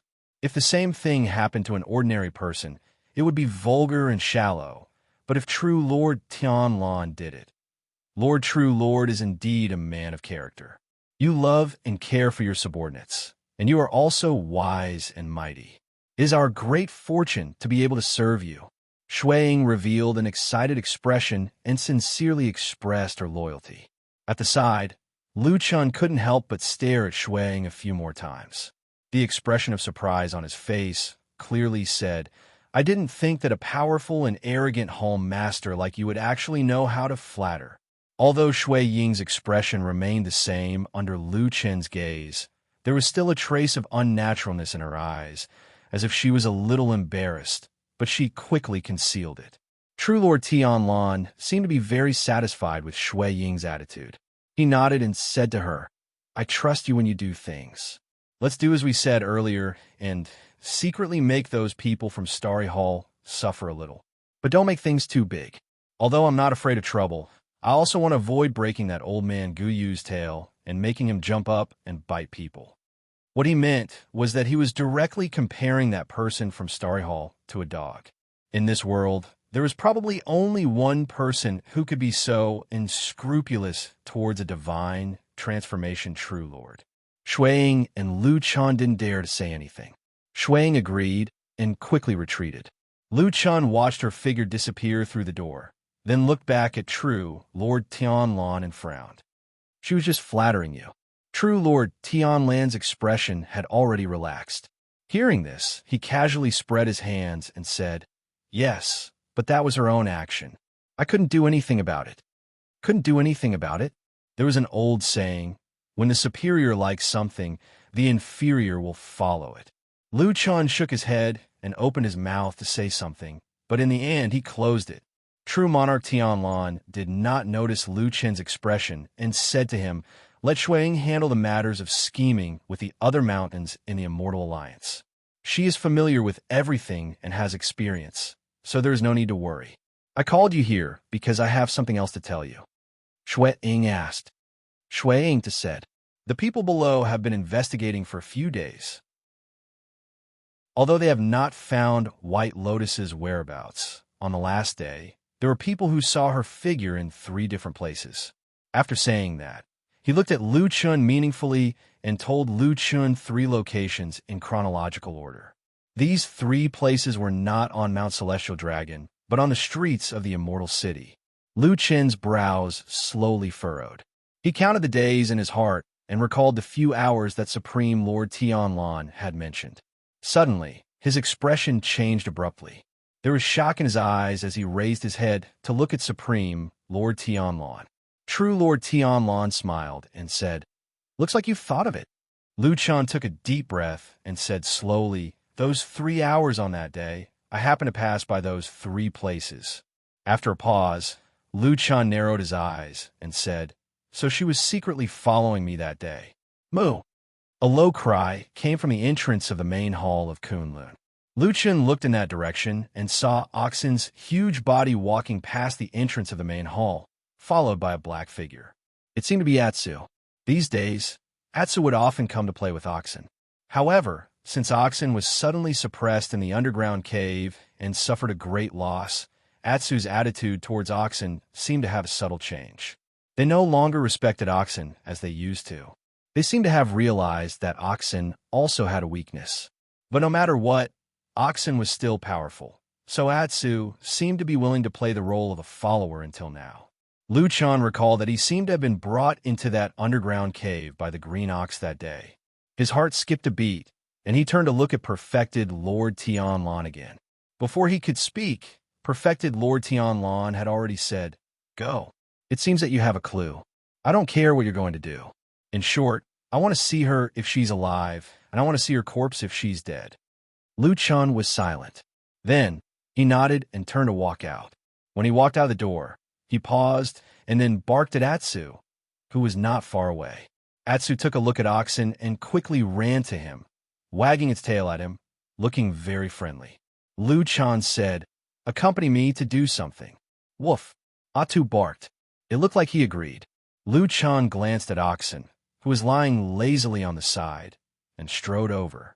Seeing that the 2 most capable and powerful people under him had left, True Lord Tianlan sat on the spot for a while and slowly let out a long sigh. A hint of fatigue actually appeared on his face. As if affected by his sigh, a golden light suddenly lit up on his chest. A moment later, the Kunlun seal actually flew out of his clothes and floated in the air. True Lord Tianlan took a look at the Kunlun seal and frowned, but didn't say anything. He casually waved his sleeve in the direction of the door, and an invisible gust of wind blew past. Immediately, there was a series of snapping sounds, and the many doors and windows in the Kunlun Hall were all closed. You have to be careful, too. There are eyes and ears everywhere on this mountain. What if someone sees something strange and becomes suspicious? Black Dragon's thunderous voice rang out in the golden light. There seemed to be a hint of mockery in it. "Didn't you say that this is the safest and most reliable place in the world? Why are you afraid of that?" True Lord Tianlan smiled bitterly and said somewhat helplessly, "Who can really be absolutely safe? Enough of this nonsense." Black Dragon's voice sounded a little impatient. "Let me ask you, this time, when the blood moon is at its peak, we will completely destroy the underground demon clan. This matter is simple and clear to begin with. Why are you stirring up trouble again and again here, giving rise to new problems and tormenting yourself endlessly? If something important is delayed, remember that I won't let you off. Faced with the Black Dragon's sudden threat, true Lord Tianlan's expression didn't change. With a composed expression, he said indifferently, "Don't worry, I will naturally do what I have to do. However, I think you don't mind taking advantage of this rare opportunity to do some trivial things while I'm at it?" The golden light flickered, and the Black Dragon's panting could be heard from the depths of the light. At the very least, it sounded a little angry. However, for some reason, such a huge divine beast seemed to be somewhat fearful of true Lord Tianlan. After a while, the Black Dragon sneered and said, "You just have to control yourself. Otherwise, if you mess up something important, don't worry about me turning against you when the time comes." With that, the Black Dragon's voice disappeared. The golden light in the air faded, and the Kunlun seal flew back to true Lord Tianlan's hand in a swaying manner. Perfected Lord Tianlan gripped the golden seal gently with a cold expression. Chapter 595. The street leading to the underground city in the White Tiger district of the Immortal City was still tightly guarded. The curtains were still erected to block the curious gazes of ordinary people. However, what was different from before was that only Fiyunji's faction and Starry Hall's Fiyunji's faction were left. As for the reason, it was very simple. After the big fight between true Lord Tianlan and true Lord Guyu of Starry Hall, even if the two factions usually got along well, they were probably not on good terms anymore. Not only could they not get along with each other peacefully, they had to glare at each other, gnash their teeth, curse each other, and yell at each other. Then, the people of the Starry Hall would flick their sleeves and leave in disdain, and the people of the Floating Clouds Agency would take over the situation triumphantly. Everyone was happy, and they all felt that they had won. Not only did they gain face for their boss, but they also stood their ground and avoided hurting themselves. It could be seen that those who could survive in the true Immortal Alliance were all sly and cunning. After Lu Chun came down from the mountain and brought Atsu here, he saw this very peaceful and joyous scene. Someone had already come up to greet him with a smile. One had to know that this young man's status was not ordinary now. In the future, he might even be able to sit in the position of true Lord Tianlan. Although there was still Hall Master Xue Ying of Fiyunji standing there, and it was said that she was not on good terms with her. No one was stupid. Hall Master Xue Ying, of course, had true Lord Tianlan's trust and power, but after so many years, why didn't he take Xue Ying in as his disciple? It was said that strength was respected in the cultivation world. However, the invisible and intangible status was still everywhere in reality. Lu Chun very politely greeted the leader of the guards called Lu Ting, and then said to him, "Lord Tianlan sent me over to do something." Lu Ting nodded without hesitation and said, "Of course. Is it enough for you alone? Do you want me to send another team to follow you? Whether it's to run errands or to help with some chores, it's fine." Lu Chun pondered for a moment and said, "I don't think so. But thank you for your good intentions, Chief Lu." Lu Ting laughed heartily, his eyes narrowing as he smiled. He said in an extremely amiable manner, "Young master is too polite. In short, everything will be as you wish. In any case, we are all here. If you need anything, just tell us, and we will be there immediately." Lu Chun smiled and nodded. He couldn't help but take another look at Lu Ting. After a moment, he took 2 steps to the side. As expected, Lu Ting followed. Lu Chun smiled and said, "Chief Lu, thank you very much. But I remember that the brothers and colleagues stationed here should be the elites of Fiyunji. If you are so close to me in public, isn't it a little inappropriate? Be careful not to be bullied later." After saying this, Lu Chun paid attention to Lu Ting's expression. Sure enough, Lu Ting's expression stiffened for a moment, but then returned to normal. Then, with a sincere expression, he said, "Young master is thinking too much. But this subordinate will remember this intention. This subordinate belongs to Fiyunji and has been risking life and death here for many years. Although I'm slow-witted, I still understand one thing. All the brothers here, including all of Fiyunji, will not belong to anyone other than Lord Tianlan. Even if there is such a person, It can only be the one that Lord Tianlan has recognized and recognized. At this point, it was basically impossible to go any further. The occasion and atmosphere were not suitable, but Lu Ting's meaning was very clear. Lu Chen's brows drooped, but he felt a little emotional. Although it had been a few days since he quarreled with Shuang, and it had been even longer since he officially became Lord Tianlan's personal disciple. Other than old Ma, who was originally with him, there was also Chun-He, who he had instigated to defect to him, but then defected to Shui Ying's side. During this period of time, no subordinates of Lord Tianlan had come to his side. This Lu Ting, regardless of his position, character, or even strength, was the first person who had intentionally switched sides from the original Fuyunji system. Could this be the beginning? Who would have thought that they would encounter such a thing by accident on this trip? Although the real effect might not be very great, and even Lu Ting's sincerity in defecting still needed to be tested, but in the end, cracks were beginning to appear in the solid Fuyunji system. Lu Chun was still very happy. He smiled and nodded to Lu Ting, whispered a few words to him, and then led Atsu into the underground world through the tunnel entrance. Behind him, Lu Ting respectfully escorted them all the way to the tunnel entrance. Only after Lu Chen's figure had disappeared did he straighten up. At this moment, one of his trusted aides came over and said in a low voice, "There's no one around. Our subordinates are all watching." Lu Ting nodded and replied, That trusted aide hesitated for a moment and said, "Brother Lu, will there be trouble if you do this?" Lu Ting snorted and said, "What trouble? I didn't do anything. Young Master Lu Chun is Lord Perfected's disciple. There's nothing wrong with me serving him respectfully. You can't expect a small character like me to treat him coldly, right?" After a pause, he said again, "Pass down the order. No one is allowed to know about what happened today. Even if someone asks, they can only say that I'm a coward and don't dare to slight young Master Lu." Got it. That trusted aide showed a look of understanding and also smiled.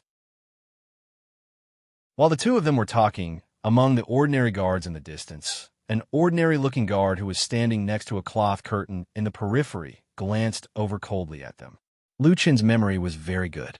He would remember many things from a long time ago clearly, no matter if these memories were pleasant or painful, including those days and nights spent in the Devil's Sect. Therefore, even now, when he was arguing with others, he would suddenly think of the woman who was killed by the evil cult. After a while, he would remember the woman's name and other things. This was somewhat like a talent. Those things seemed to be engraved in his mind. Most of the time, it was just a deep sleep. Lu Chun had long gotten used to this habit of his, even if most of the time, this kind of memory brought him more pain. But on this day, when he once again stepped into the underground city shrouded by the blood moon, when the blood-red light once again fell on his body, Lu Chun suddenly felt the power of the black fire in his body suddenly tremble, as if it was about to boil. Perhaps in the real world outside, the sea of blood in the sky was gradually approaching its climax. Or perhaps for some reason, the strange aura of the underground world was becoming stronger and stranger. At that moment, when Lu Chun was subconsciously suppressing the power of the black fire in his body, he suddenly felt as if there was a roar in his mind. His body trembled, and then there seemed to be a strange bolt of lightning suddenly piercing through the dark sky in his mind, illuminating some of the deep shadows. Suddenly, a drop of sweat quietly slid down his forehead. He stopped in his tracks and was in a daze. At that moment, he discovered that in the memory that he thought was complete, there seemed to be an additional blank space at the last moment of the Battle of the Desolate Valley. When he woke up again, he had completely lost his memory of that period of time. Chapter 596. In the main hall of the Heavenly Law Hall, it was solemn and dignified as usual, but because of the arrival of a distinguished guest, it added a bit of liveliness to the place. This guest status was extremely high, so much so that even Immortal Tiehu had to personally go out and greet him. Then, he would accompany and chat with him. All the surrounding subordinates were dismissed, leaving only his most beloved adopted daughter, Song Wenji, to serve tea at the side. Looking at the entire Zhengxiameng and the entire Tianlong Mountain, There were only a few people who could afford the solemn reception of a character like Tiehu Supreme. Needless to say, they were the few big shots who were at the deity stage like him. The person who came to visit today was Zhengxiaming, Guangbo Supreme, who was nicknamed Hidden Minister. This Guangbo Supreme had a venerable status in Zhengxiaming and had great power. Although generally speaking, the Grand Chancellor that he ruled was not famous for its valiant fighting power. Almost no one in the entire Zhengxiaming was willing to offend them, including the strongest Fiyunji. Because the Grand Chancellor was in charge of the property in Zhengxiaming and distributed it to each hall according to the rules. For a long time, the Grand Chancellor was the most powerful branch in Zhengxiaming. That was to say, in the last few decades, the situation has changed. Well, to be exact, in Zhengxiaming, there was an extremely powerful, but often did not act according to the rules, Tianlan Supreme. After founding Fiyunji, this bald Supreme unexpectedly left the Grand Chancellor and set up a lot of his own businesses, and the income was extremely considerable. Of course, it was hard to say how much of this was due to the incomparable strength of Fiyunji. In short, Fiyunji now did not rely too much on the Grand Chancellor. On the contrary, after Fiyunji's power grew and gradually overtook all the halls in Zhengxiaming, it began to openly and secretly force the Grand Chancellor. The result was that the Grand Chancellor was arrogant and swaggering in front of other halls. But when it saw Fiyunji, it was like a mouse seeing a cat. Not only could it not take advantage of Fiyunji, but it obediently handed over the money every month, and from time to time, it would also be hit by Fiyunji. This was really a shame that the Grand Chancellor had not seen for more than 100 years. As the current leader of the Grand Chancellor, Supreme Guangbo was deeply annoyed, but when they faced Fiyunji, it was like a scholar meeting a soldier. There was really nothing they could do. Even though Supreme Guangbo himself was also a perfected lord of Huashan realm, the damn bald Tianlan was too strong. Although he always pretended to be brave and spoke in a tough tone, he knew in his heart that if he really fought with the damn bald Tianlan, the chance of winning would not exceed 50%. Brother Guangbo. A call awakened Supreme Guangbo from this unpleasant thought. He looked up and saw Supreme Tiehu sitting next to him, looking at him with a smile. He said, "This is the best immortal tea that was served a few days ago. It is said to be a rare treasure in the world. To be honest, did you come here specially because you heard about this thing?" Supreme Guangbo laughed and said, "Brother Tiehu still knows me well." While talking and laughing, Song Wenji next to him leisurely walked over and carefully served the immortal tea. Supreme Guangbo glanced at her and was slightly startled.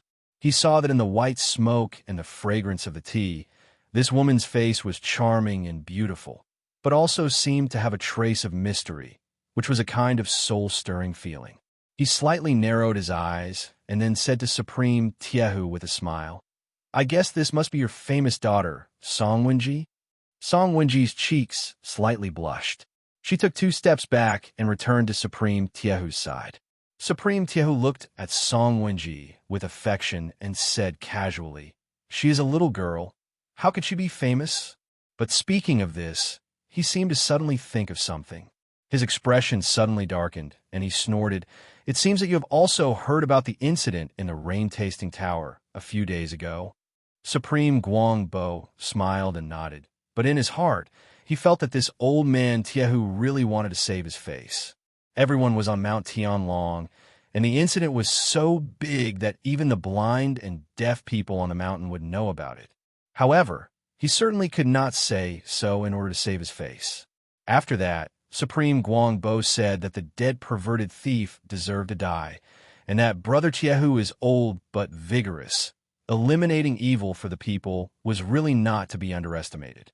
Steelpot Lord was originally very happy, but for some reason, when he heard the words old but vigorous, he suddenly felt a little suspicious and embarrassed. But when he carefully looked at Guangbo Lord, he found that this person's expression was calm and composed, as if he had no other intentions. Supreme Tiehu drank a mouthful of tea and calmly hid his thoughts. Then he said to Supreme Guangbo, "Brother Guangbo, you rarely come to my place, but you suddenly came here today. Perhaps, other than this immortal tea, do you have any advice? Supreme Guangbo chuckled and nodded slightly, but did not speak immediately. His eyes just casually glanced at Song Wenji, who was standing at the side. Song Wenji immediately felt his gaze and hesitated. She glanced at Supreme Tiehu and moved slightly, intending to leave.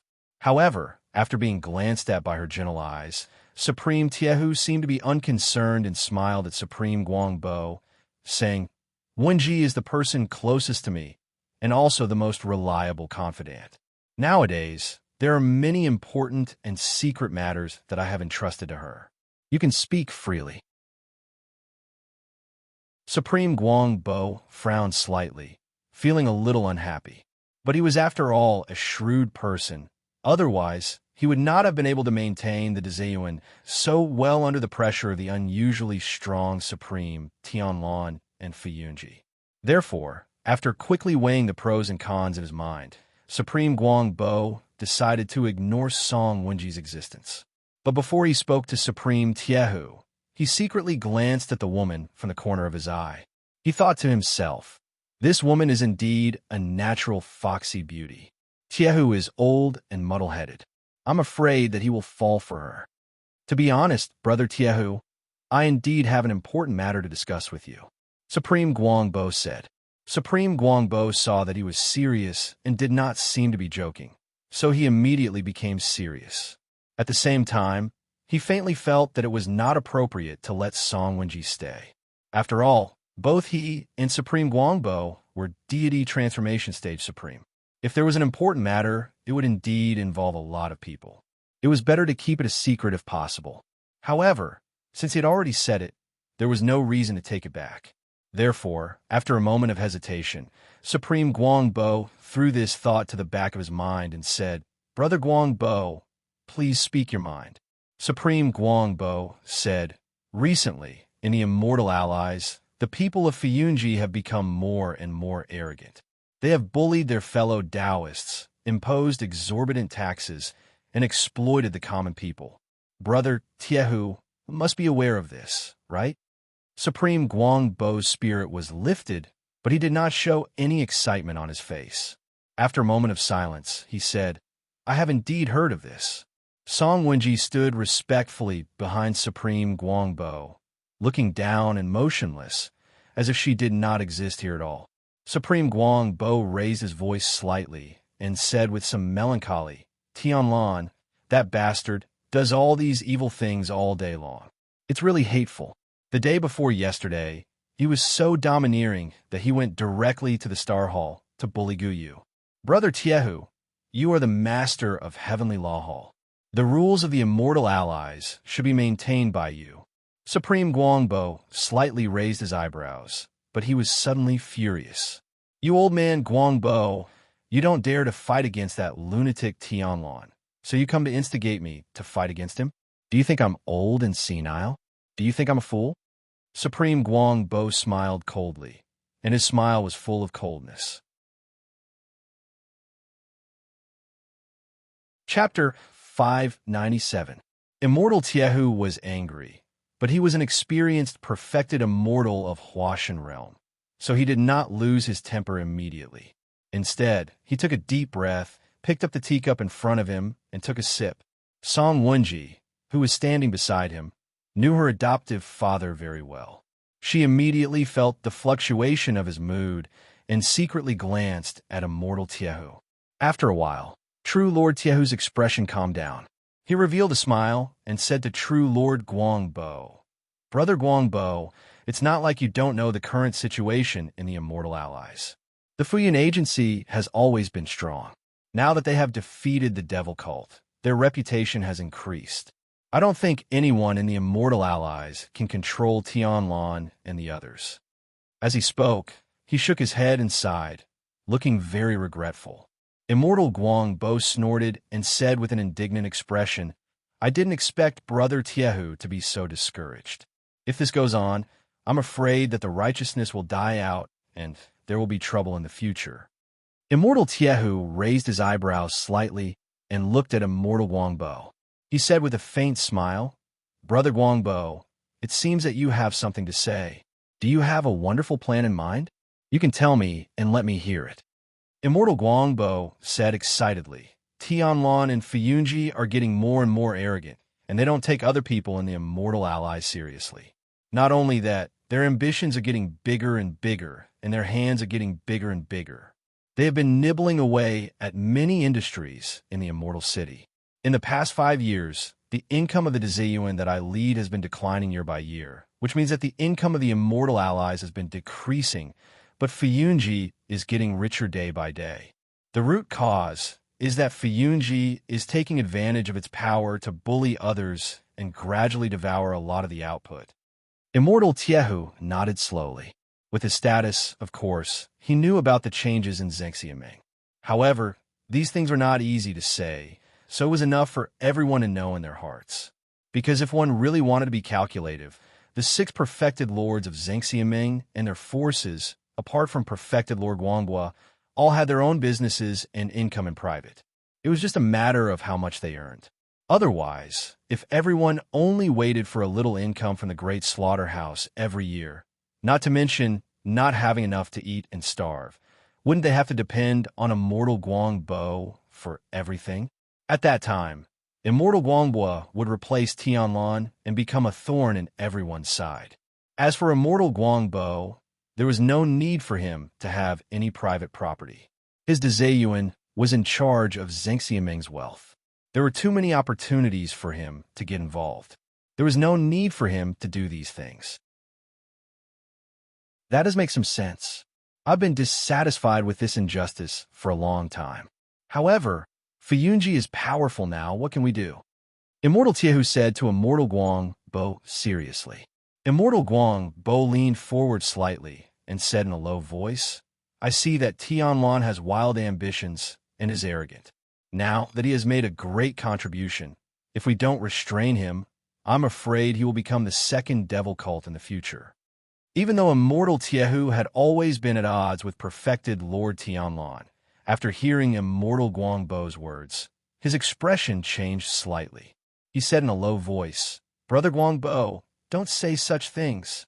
Immortal Guangbo didn't care at all. He looked at Immortal Tiehu and said, "Brother Tiehu, you've always understood the ways of the world. You should know that what I said is true." Immortal Tiehu lowered his eyes and said after a while, "If that's the case, what do you have to do?" Immortal Guangbo said, "For the sake of the world, you and I should join hands to do something so that justice can be reborn and righteousness can be restored. What do you think?" Immortal Tiehu was silent for a while and said, "This is a big matter. Let me think about it." "Are you kidding me? Such a big matter can be decided with just a few words from you, Immortal Guangbo." Immortal Tiehu was very clear that although his subordinates from Heavenly Law Hall were not as valiant as Fuyunji's troops, their combat power was still very high in Zhengxiaming. It wouldn't be an exaggeration to say that they were second only to Fuyunji. But what about Immortal Guangbo's Great Chancellery? That group of corrupt cultivators, from Immortal Guangbo to the ordinary cultivators of the Great Chancellery, lived a life of extreme luxury. They enjoyed their lives, but in terms of combat power, other than Immortal Guangbo, who was the leader of the deity transformation stage, perfected lords, the others were simply a burden. The battle between the factions could not be settled by just a few deity transformation stage, perfected lords. It would be very tiring to rely on these 2 or 3 people, let alone other things. Driving the tiger to swallow the wolf? Immortal Tiehu sneered in his heart, but on the surface, he also showed a hint of disapproval. Immortal Guangbo saw this. Although he was a little unhappy, he knew that his great chancellery had always given others an impression, so he could only swallow his anger. But since he had specially made this trip, it was impossible for him to be so simple and shallow. Otherwise, he wouldn't have been in charge of the great chancellery for so many years without falling. He smiled faintly and revealed a mysterious expression as he said, "I understand Brother Taihu's worries. However, if I have a backup plan that can at least ensure that we have a 70% chance of winning against the Floating Clouds Company, what do you think?" Immortal Tiehu and Song Wenji, who had been standing beside him and listening in silence, heard this, and their expressions changed at the same time. What backup plan could have such a big advantage against Immortal Tianlan's faction, which could almost be regarded as the #1 faction in the world? Song Wenji's gaze changed, and her chest rose and fell slightly. She looked a little nervous. Immortal Tiehu also stared at Immortal Guangbo for a long time, and then said in a deep voice, "Is there such a thing? Brother Guangbo, please teach me." Immortal Guangbo met Immortal Tiehu's questioning gaze and said lightly, "No matter how strong Tianlan and Fuyunji are, they can't be more than 50% stronger than our Zhengxiaming. In my opinion, they only account for 40% at most. If the rest of us..." Immortal Tiehu instantly understood what he meant and frowned. "Have you looked for other people?"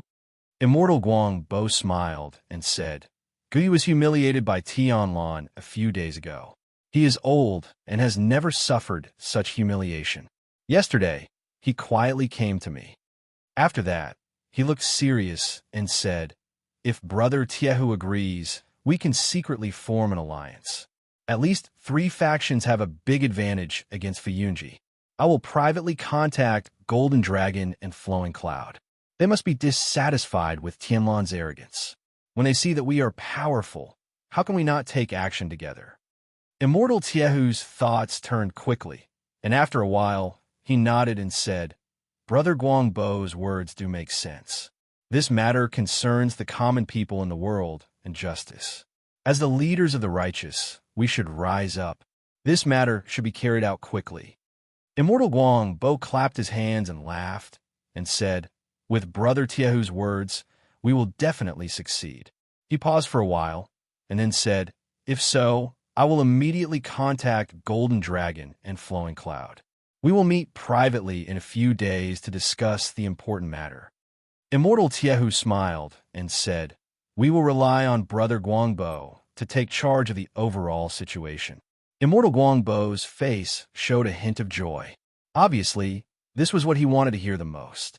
He nodded repeatedly and said a few more polite words, and then strode away.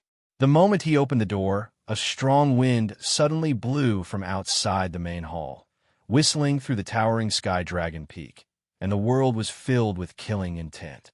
In the main hall, Song Wenji stood quietly, looking at Immortal Guangbo's receding figure with a thoughtful look on her face. Chapter 598. Lu Chun stood where he was, motionless for a long time. His surroundings were silent.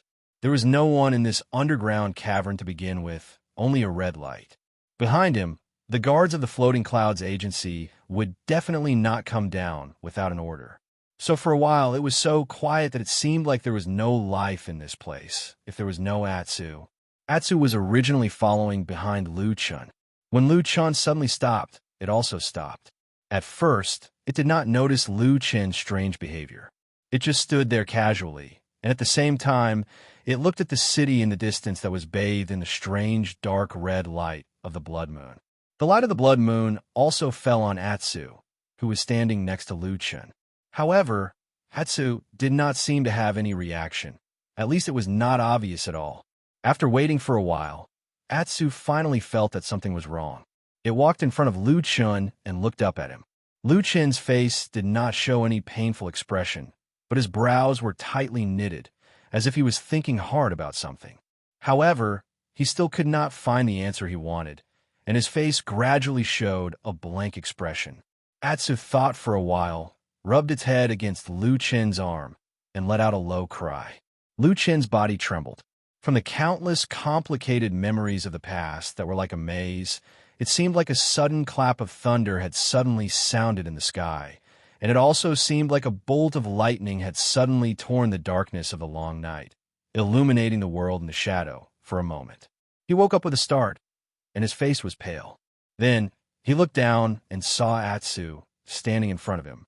Lu Chun was stunned for a moment. Suddenly, his chest rose and fell, and he looked a little excited. He took a few deep breaths, then walked up to Atsu, gently hugged its neck, and held it in his arms. Atsu was a little stunned. It did not know what happened to Lu Chun, but after so many years, it had already experienced countless life and death situations with Lu Chun. Soon, it felt that Lu Chun's emotions seemed to be not quite right. The man's body was slightly trembling, but he quickly calmed down. His arms were a little tense, as if he was trying to control his emotions, or like a person who was too cold and yearning for warmth. Fortunately, Atsu's body was warm. Its body temperature warmed Lu Chun's chest, and his slightly cold blood flowed again. Atsu stood there quietly. Occasionally, it would whimper, but it didn't make any move to break free.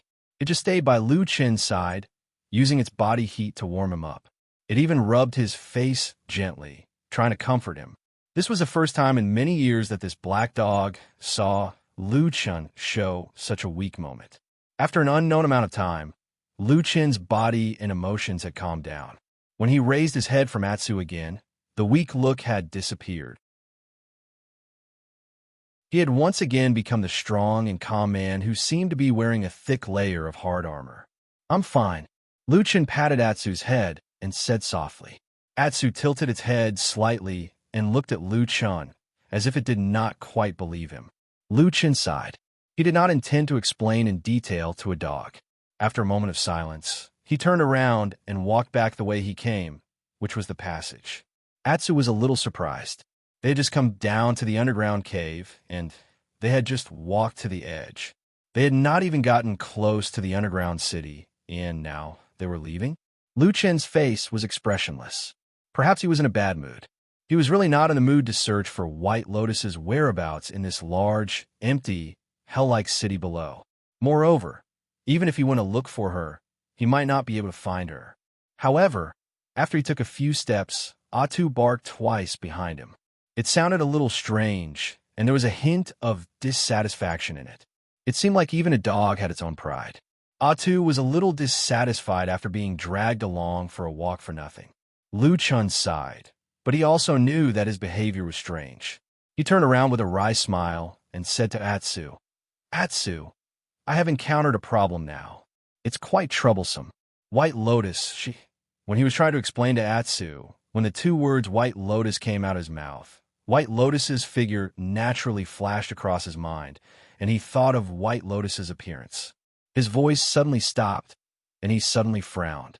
In his memory, that beautiful girl seemed to always be a two-faced person. On one side, she was a vicious and ruthless girl with bloody hands, and on the other side, she was a beautiful and refined, gentle girl.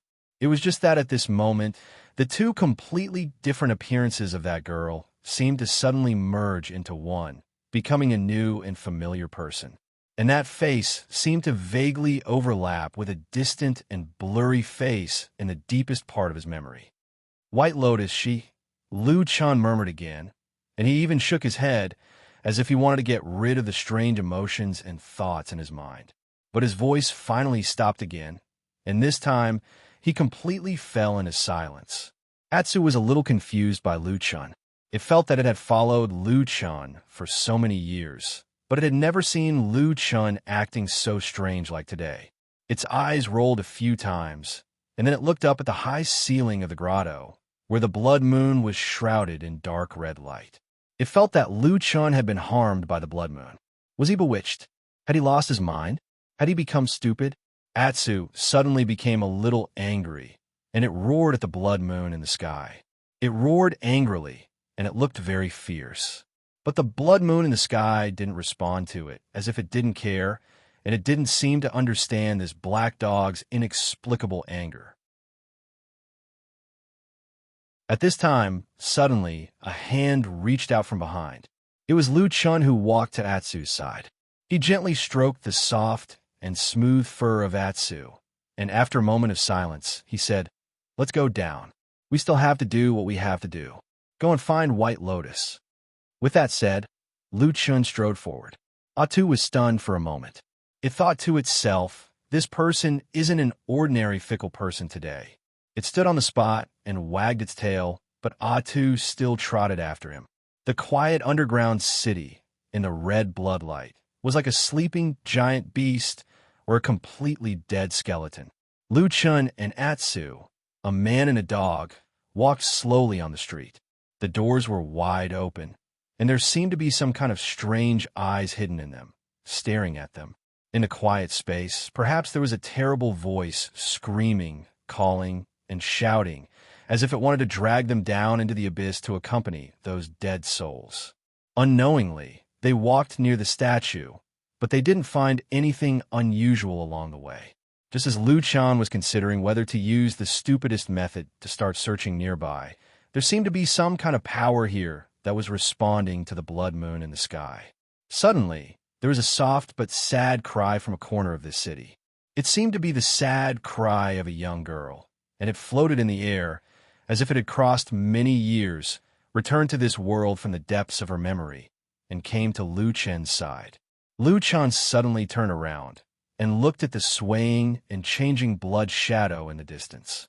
The long street was silent, and there was no one, but at the same time, there seemed to be a strange fog quietly spreading from the street.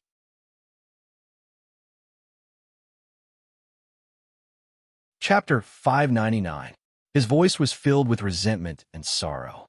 It sounded as if he had suffered the greatest pain in the world, or as if he had a very sad story in his heart and was crying alone in this city. Lu Chan heard the voice, and, at the same time, he also saw the mist that suddenly floated up.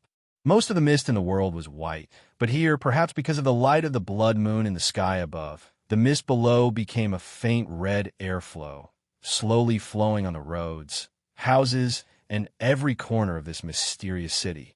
From a distance, it looked like a blood-colored stream, quietly spreading. Atu took a step forward and called out to the thin mist. He looked a little wary, but he didn't seem to be too afraid. Lu Chen's expression was a little solemn. He stared at the red mist that was floating and spreading, and at the same time listened carefully to the woman's crying voice that floated in this catacomb city. The voice sounded a little erratic, sometimes near and sometimes far, as if separated by a high wall, causing the tone of the voice to change. Therefore, although Lu Chan had some doubts in his heart, he still could not conclude that this voice was the white lotus he was looking for. In addition, Lu Chan also became vigilant in his heart. He had come to this underground city many times. Although the sky was full of red light from the blood moon hanging over his head, and the city was empty, although it looked very strange everywhere, this was the first time such an anomaly had happened. To be precise, it was the first time that the people of Starry Temple had been messing around in this underground city for a long time. No one knew what kind of strange prohibition or formation they had set up in this place. The red mist was slowly approaching, but after listening carefully for a long time, Lu Chan still could not identify the specific source of the sound. After a moment of silence, he gently patted Atsu, who was standing next to him, and whispered, "Can you find the place where the sound came from?" Atsu raised his head to look at the sky, but he did not intend to listen carefully. Instead, he used his nose to sniff the air a few times. After a moment, he seemed to take a hesitant step forward, and then he stopped. He seemed to be carefully distinguishing, and it was rather difficult. Lu Chan did not urge it, but just frowned slightly and looked around. Atsu began to walk and stop, and did not continue to move forward. Instead, it began to circle around the huge statue in the center of the city. It took a few steps forward and sniffed. Just like that, it leisurely circled around the area, seeing that the red mist was gradually approaching them, and when it was only about 100 feet away from them, Atu suddenly stopped and walked in a certain direction. Lu Chan raised his head and glanced in that direction. He found that the direction Atsu was walking in was a house that did not look much different from the surrounding. The tall door was open, and it was quiet and empty inside. There was already a little red mist in some corners. There were a few stone steps, and the threshold was above the knees. After walking to the door and looking at the house a few times, Lu Chan once again confirmed that the house here looked almost exactly the same, except for the various sizes that were slightly larger than the normal houses in the human world. So, who would have lived here originally? Obviously, Atsu was not interested in this kind of question. It took a few steps forward, first jumped over the threshold, and ran into the courtyard of the house. Then, it raised its head and sniffed a few times, then stared at the direction of the house's backyard and ran there. Lu Chen followed behind Atsu with a cold expression. He glanced around and could clearly feel the smell of blood drifting from that direction. He snorted, and his eyes slowly lit up with a dark flame. His clothes fluttered even though there was no wind, and he slowly walked over. The woman's crying voice suddenly became louder and clearer, as if it was somewhere in front of him. And in Lu Chen's ears, he seemed to feel that the voice gradually became a little familiar. Even the originally vague, crying voice seemed to have a few more words. Although most of it was still a little vague, he could hear a few words clearly. Blood, acacia, flower. Ah, Lu Chen's face suddenly sank. He remembered that he had heard this song before. It was on a certain night in Kunlun Mountain, when he was still living in the thatched hut on the cliff outside Su Qingjuan's cave residence. White Lotus came late at night, sat on his windowsill, shook her feet, looked up at the sky, and softly sang that ballad. Suddenly, the depths of his heart twitched, as if a cold knife had suddenly stabbed into it. The piercing pain was suffocating. Roar! In front of him, Atsu suddenly roared in a low voice, and its voice suddenly carried a violent aura. Almost at the same time, Lu Chen also felt that the smell of blood suddenly became 10 times stronger. His eyes flashed, and almost without thinking, his body suddenly swept forward like a lightning bolt. A smear of red light suddenly flashed past, like a bloodthirsty beast pouncing over. Lu Chen's body slightly bent. The black fire on his body instantly flourished, directly turned into a black sword edge, and slashed over. The wind whistled, incomparably mournful. That blood light in the air was split apart by the black fire, and emitted a terrifying sound, and then a miserable cry was heard. A person submerged in blood. Even his face could not be seen clearly, staggered backwards, but that terrible black fire, like a demon, did not have the slightest intention of letting him go. It directly bit him, surrounded him, and then violently burned him. Lu Chen landed in the air, his body shook greatly, retreated a few steps back, his face also turned pale. The Bloodman's power was unusually great. Even with his current skills, he could not withstand it. Even his chest felt a pain, almost spurting out a mouthful of blood. However, Lu Chen still endured it. He turned his eyes over. Although the bloody man seemed powerful, for some reason, he didn't feel any anger coming from him. Yes, he did not even feel that it was a living person. Blood flowed unceasingly from that blood man's body, like a small river, and looked endless. It was unknown how much blood this person had in his body. A violent aura emanated from his body, but also contained a feeling of weakness and despair. At the same time, the black fire wrapped around the blood man's body. The blood man clearly could not do anything about it. The black fire burned fiercely, and then desperately drilled into the blood man's body. In that instant, Lu Chen thought of many years ago, when he was entangled by the black fire. He was in a desperate situation worse than death, and that indescribable pain. Then, he heard that hoarse howl, as if it came from the deepest part of the soul. Lu Chen took 2 steps back, although the blood man in front of him was abnormally powerful. But at this moment, Lu Chen already felt that this monster seemed to have completely lost consciousness. He turned his head to the side, and then his expression suddenly stiffened. He saw White Lotus. Chapter 600. From a moment he rushed into the backyard from the front yard. He was immediately attacked by this strange blood man. It could be said that it was only at this moment that Lu Chen properly observed the situation around him for the first time. Everywhere he looked, everything was bright red. Perhaps it was the curse of the blood moon in the sky. Wherever the bloodlight shone, the disaster of bloodlight was inevitable. And this once peaceful backyard was now completely smeared with blood. The scene was unusually mournful, glaring, and soul-stirring. If a timid, ordinary person saw this, it was likely that he would faint on the spot. But Lu Chen was not an ordinary person. He had seen countless terrifying scenes in his life, so he was almost not affected by the mournful scene at all. Instead, He instantly judged that the seemingly messy and cruel blood smeared everywhere in the yard seemed to be a battle formation. Moreover, it was somewhat familiar, as if he had seen it somewhere before.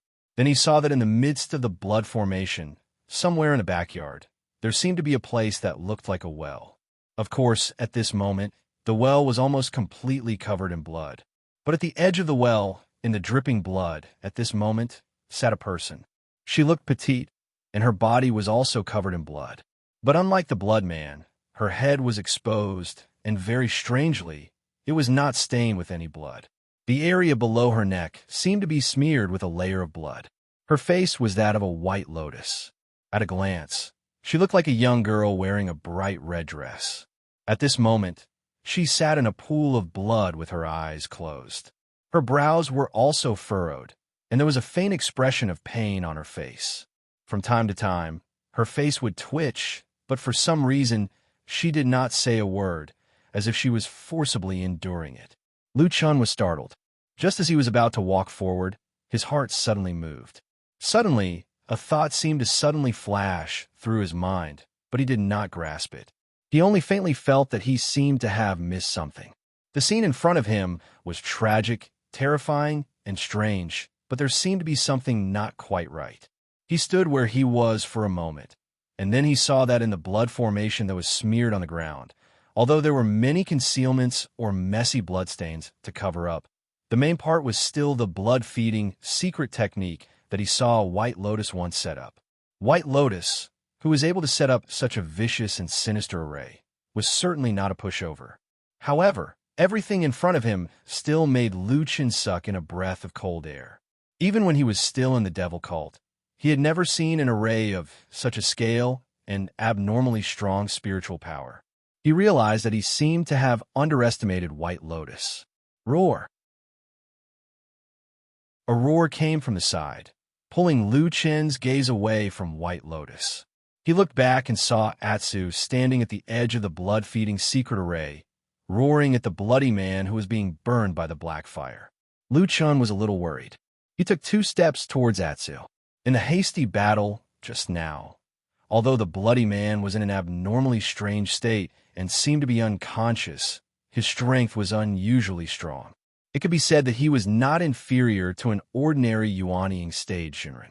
He was really a very dangerous person. Atsu had now become very powerful. But in the face of such a mysterious and strange enemy, Lu Chun was still a little worried. But soon, Lu Chun discovered that the bloody man did not attack Atsu. Even though Atsu was roaring at him and exuding obvious hostility, the bloody man was swaying his body frantically and shouting in a messy voice. The black fire was burning on his body. Was he blinded by the terrible pain? Lu Chun hesitated for a moment and called out to Atsu. Atsu turned his head and looked at him, then gave up the confrontation with the bloody man and ran over.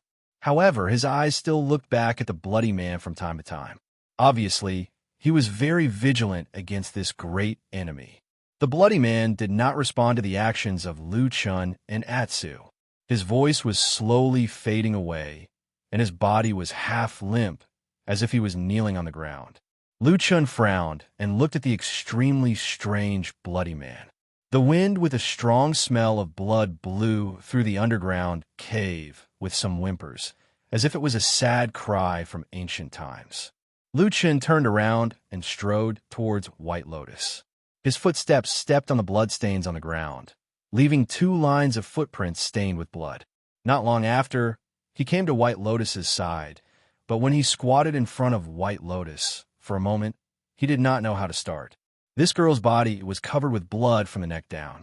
Lu Chun did not know why, but looking at White Lotus's expression, although there was a bit of pain, her spirit was still passable. Lu Chun whispered to White Lotus twice, but White Lotus did not respond, as if she could not hear him. Lu Chun hesitated for a moment, then stretched out his hand and gently patted White Lotus's cheek. As expected, White Lotus reacted. Her body suddenly trembled, but for some reason, her eyes still did not open.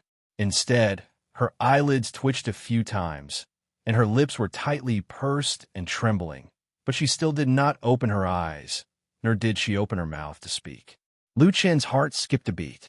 White Lotus's reaction was both good and bad. The good thing was that she seemed to still be conscious and responded to external stimuli. The bad thing was that she seemed to be imprisoned by some strange method, unable to open her eyes and unable to speak. Atsu walked over with Lu Chen. It was obvious that it did not like the surrounding blood-feeding secret spell formation. It looked left and right with a fierce look in its eyes. Even when it looked up at White Lotus, there was no good look in its eyes. It seemed that if it could, it would probably be very willing to go up and bite this girl's beautiful face. At the same time, it would growl from its mouth from time to time. Lu Chen also ignored Atsu. After a moment of silence, he directly reached out and hugged her, ignoring the layer of blood on White Lotus's body. With a low sound, he carried her directly. However, when his hands came into contact with Bai Lian's body, he suddenly frowned and his expression darkened. The layer of blood was too eye-catching. Even Lu Chen's eyes were deceived, or it could be said that he did not notice other parts of White Lotus's body. Until this time, when he carried her, he found that White Lotus was not wearing any clothes. This girl was actually sitting naked in this strange spell formation. Lu Chen's face became a little gloomy. Without much hesitation, he directly reached into his arms. After a moment, a faint light flashed, and there was already a cloak in his hand. Then with a shake of his hand, the cloak unfolded and directly wrapped White Lotus in it. Then he turned his head and took a look, only to see that the bloody person had completely fallen into the pool of blood on the ground under the burning black fire. It was motionless, and it seemed that it was no longer alive. Lu Chen glanced at White Lotus in his arms, only to see that her eyes were still closed, and it seemed that she was still trapped in that inexplicable, mysterious enchantment. He did not dare to hesitate anymore and strode out. He walked all the way to the door of this big house. The moment he was about to step over the threshold, his heart suddenly moved, but he thought of a place that he seemed to have overlooked just now. White Lotus seemed to have been restrained. So just now, that blurry and strange singing voice in the thin mist, who was it that was singing?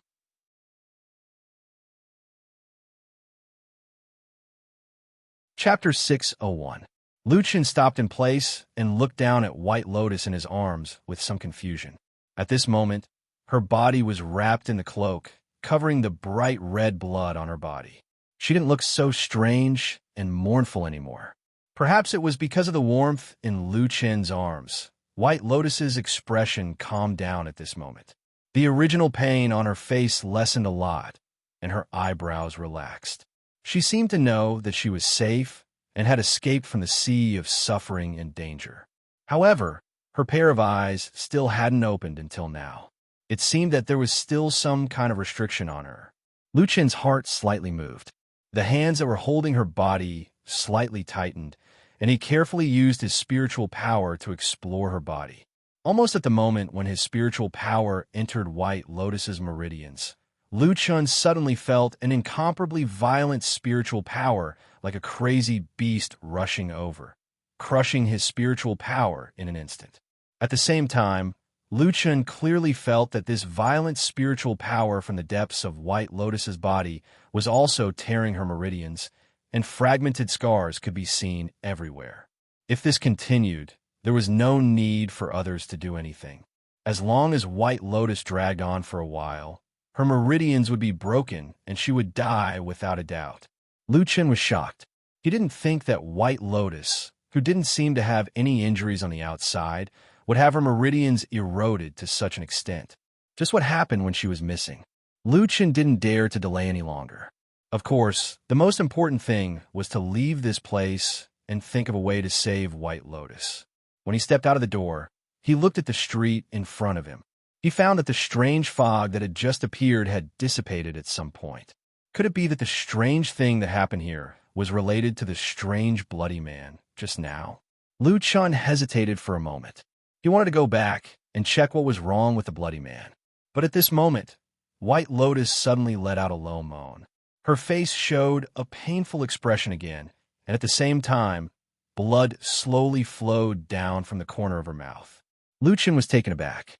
He knew that White Lotus's internal injuries were extremely serious and couldn't be delayed any longer. He could only grit his teeth and immediately ran toward the exit of this underground cave. After running a few steps, Lu Chun suddenly realized that Atsu didn't follow him. It seemed that they still stayed in the big house. He couldn't help but frown. He turned back and shouted at the house, "Atsu, go!" In the backyard of the big house, in the tragic scene that was wrapped in the smell of blood, Atsu was indeed still here. It didn't leave this place with Lu Chun. It was probably because when it was about to leave, it sniffed the air with its nose and seemed to have suddenly sensed something. It slowly walked all the way to the bloody man who had fallen to the ground and was on the verge of death from the black fire, but was still submerged in a pool of blood. It didn't step into the pool of blood. Instead, it stood there about 5 or 6 feet away. There seemed to be some doubt in its eyes. It stared at the bloody man for a long time. It wasn't until Lu Chen's shout came from outside the house that Atu shuddered and seemed to come to his senses. He whimpered a couple of times before turning around and walking out. However, when it was about to leave this courtyard, suddenly, in this already quiet courtyard, amidst the bloody stench and terrifying bloodstains, a low, indistinct, yet seemingly distant singing suddenly sounded. Crescent moon, seeing albizia, red for, yeah. Time passes like water. White hair flutters towards. The song was intermittent, the pronunciation was unclear, and there were often missing words in the middle.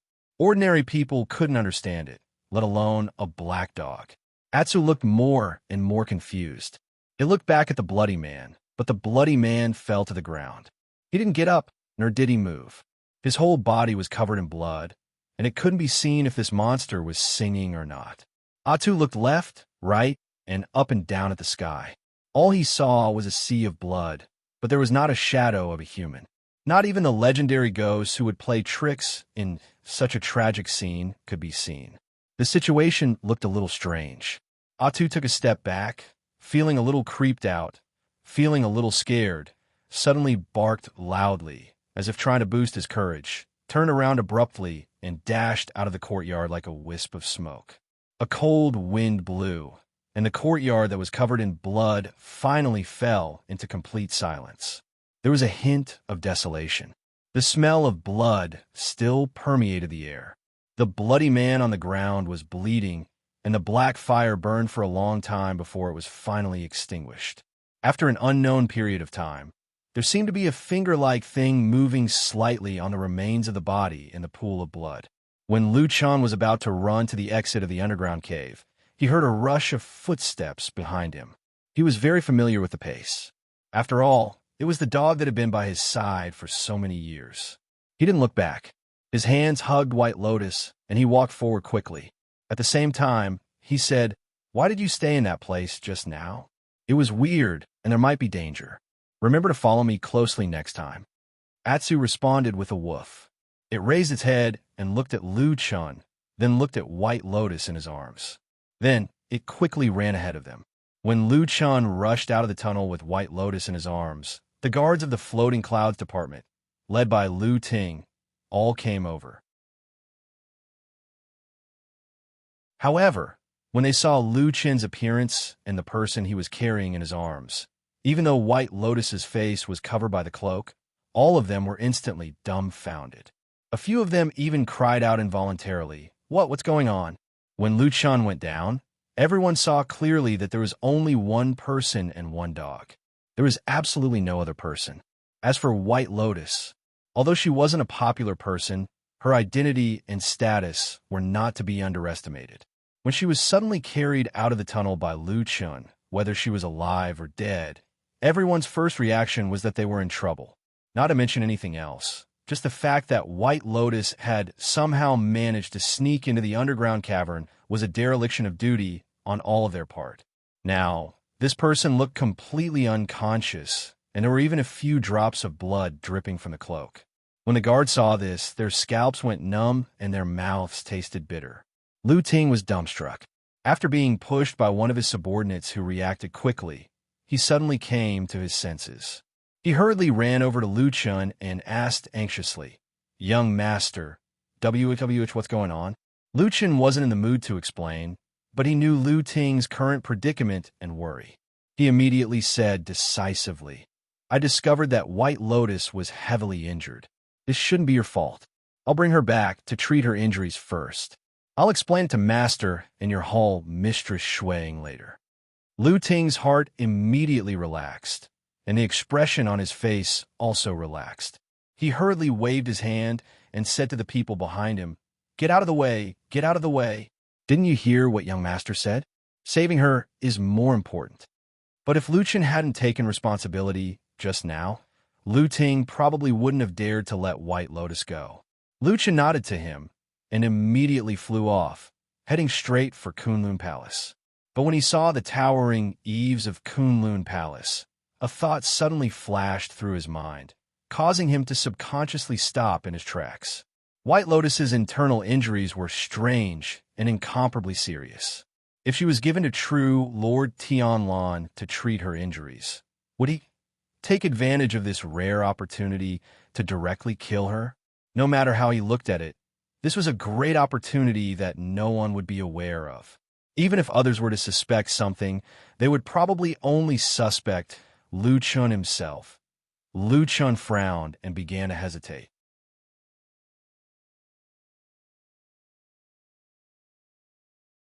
Chapter 602. Lu Chen was in a dilemma. In the past, his relationship with White Lotus could only be said to be ordinary. Although they had known each other for a long time, they were definitely not close. However, he did not want White Lotus to die inexplicably. Otherwise, why do you have to go to the underground cave and rescue her? However, it was a very difficult choice at the moment. White Lotus looked fine on the outside, but the spiritual power in her body was very violent and abnormal. It was very likely that she would lose control at any time, and this beautiful and talented girl would be blown to pieces. However, could it be that Lord Tianlan also saw that she was so talented and had other thoughts in his heart? After all, she was still the last disciple of Hakushin Jinkuan. That moment was not long, and White Lotus could not afford to delay it. However, in Lu Chen's heart, it seemed to suddenly be tormented by a dilemma for a long time. But in the end, he finally shook his head, sighed, and whispered to himself, Forget it. Anyway, it's not the first time I've been a scapegoat. If I want to be a scapegoat, then let me be. He no longer hesitated and strode towards the Kunlun Temple. Atsu ran behind him, and suddenly its eyes lit up. It saw that under the big pillar outside the Kunlun Temple, Oxen was lying there and seemed to be lazily basking in the sun and dozing off. Atsu barked excitedly and sped up its pace towards Oxen. Of course, it was different from Lu Chen. It was not worried about White Lotus's injury at all. Probably in the mind of this black dog, even if White Lotus died, it would not be sad at all. If White Lotus woke up at this moment and saw this scene, she would probably be half dead from anger. Earlier at the horse-washing bridge at the foot of the mountain, she had also gotten a lot of demon beast meat to feed this black dog, but it seemed that it was all for nothing. Oxen felt it very quickly. It raised its head and looked over. It saw the black dog running to its side, wagging its tail and growling in a low voice. It seemed very happy. Oxen's attitude towards Atsu was much better now. It swung its tail and let out a moo sound, not sure if it was a greeting or not. However, when it turned to look at Lu Chen, especially when it saw Lu Chen holding the unconscious White Lotus in his arms, Oxen seemed to be stunned for a moment before it stood up. Lu Chen walked to the outside of the hall and looked inside. He did not see Supreme Lord Tianlan in the hall. After frowning, he said to Oxen, Where's the damn Baldy? I need him to save someone. It's urgent. Oxen hesitated for a moment, turned around, and walked into the hall, then all the way to the back hall. Lu Chen looked at its back and thought for a moment. Then, he walked into the hall with White Lotus in his arms. He found a quiet place with no wind and carefully put her down. It was very quiet. Atsu seemed to have stayed outside. It seemed that since the last time they came here, Atsu did not like to enter this hall anymore. That dog was very smart. Lu Chen held White Lotus's palm and calmed his mind. Then, he carefully inserted his spiritual power into White Lotus's body again and began to check on her injuries. The violent spiritual power in White Lotus's body was still extremely fierce, but Lu Chun had learned from the previous mistake. This time, he was very careful to hide in a corner of her meridians, so he persisted a little longer. Taking advantage of this opportunity, he carefully felt the situation in White Lotus's body. Then, his expression became a little strange. The violent spiritual power that suddenly appeared in this girl's body was extremely powerful. Everywhere it passed, it was fierce and violent. Even White Lotus's meridians could not withstand this power. This was the first time Lu Chun had seen such a strange phenomenon in so many years of cultivation. In the past, he had never seen such a strange thing, because it looked like the spiritual power did not seem to be White Lotus's own spiritual power. With her cultivation realm, her body contained such a powerful spiritual power. It seemed to be very similar to the ancient saying, "A snake swallows an elephant." Lu Chun did not know where this power came from, nor did he know what happened to White Lotus's body. But looking at the injuries in her meridians, she should not be able to hold on for long. Lu Chun quickly pondered in his heart. He thought of all the possible ways he could save her. Finally, he came to a conclusion, and that was he really seemed to have a way to save her. That was to use the black fire to inject into White Lotus's meridians. Of course, the spiritual power in White Lotus's body was abnormally violent and powerful. It was not suitable to face it head-on. So, Lu Chun would try to burn and slow down this spiritual power from the side. As long as enough time passed, he might be able to slowly grind down this spiritual power. At least, it would not be so violent. But the price of doing this was that White Lotus's meridians would be completely destroyed, being ravaged by the violent spiritual power and being burned by the black fire.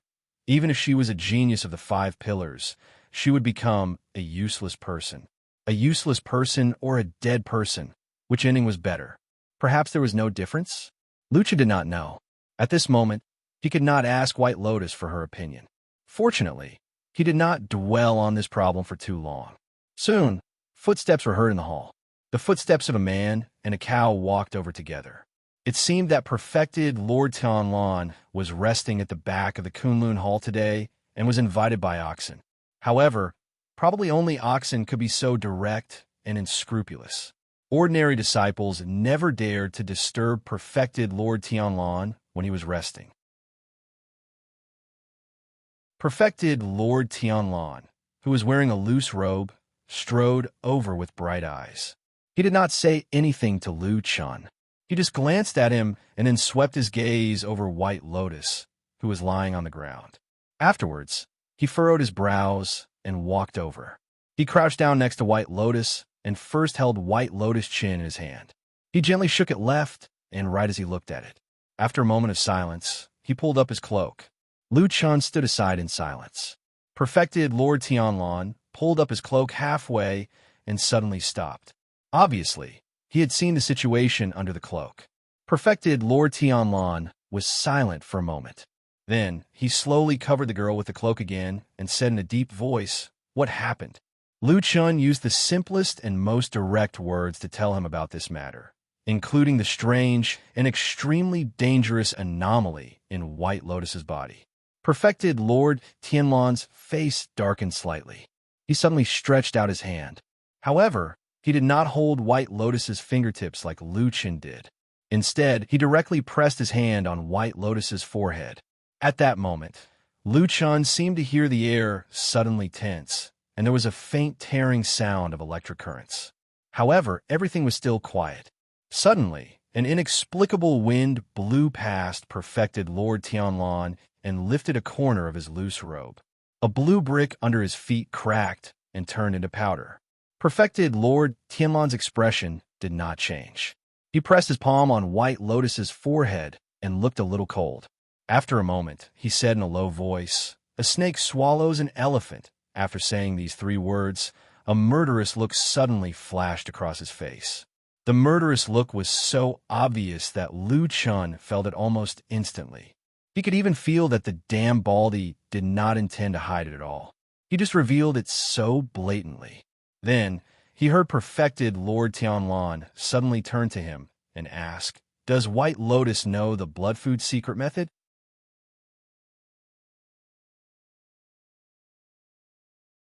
Chapter 603. Supreme Tianlan looked at Lu Chun without any strong hostility. That cold, murderous intent was not directed at him. Lu Chun could feel this. At the same time, he also understood why Supreme Tianlan would have such an emotion. The blood food secret skill was not a very honorable Taoist skill. Its origin was mysterious. When it was formed was not known. But basically, it was thought to be inextricably linked to the evil cult and the ancient witchcraft of the southern wilderness barbarian tribes. Even for a long time, there were people in the human race cultivation world who suspected that this sinister and evil skill might be the result of the cross between these two kinds of evil skills. Supreme Tianlan was the leader of the good faction in the world, and even had the prestige of being the world's #1 person. He certainly did not have a good impression of this kind of skill that was related to the evil cult.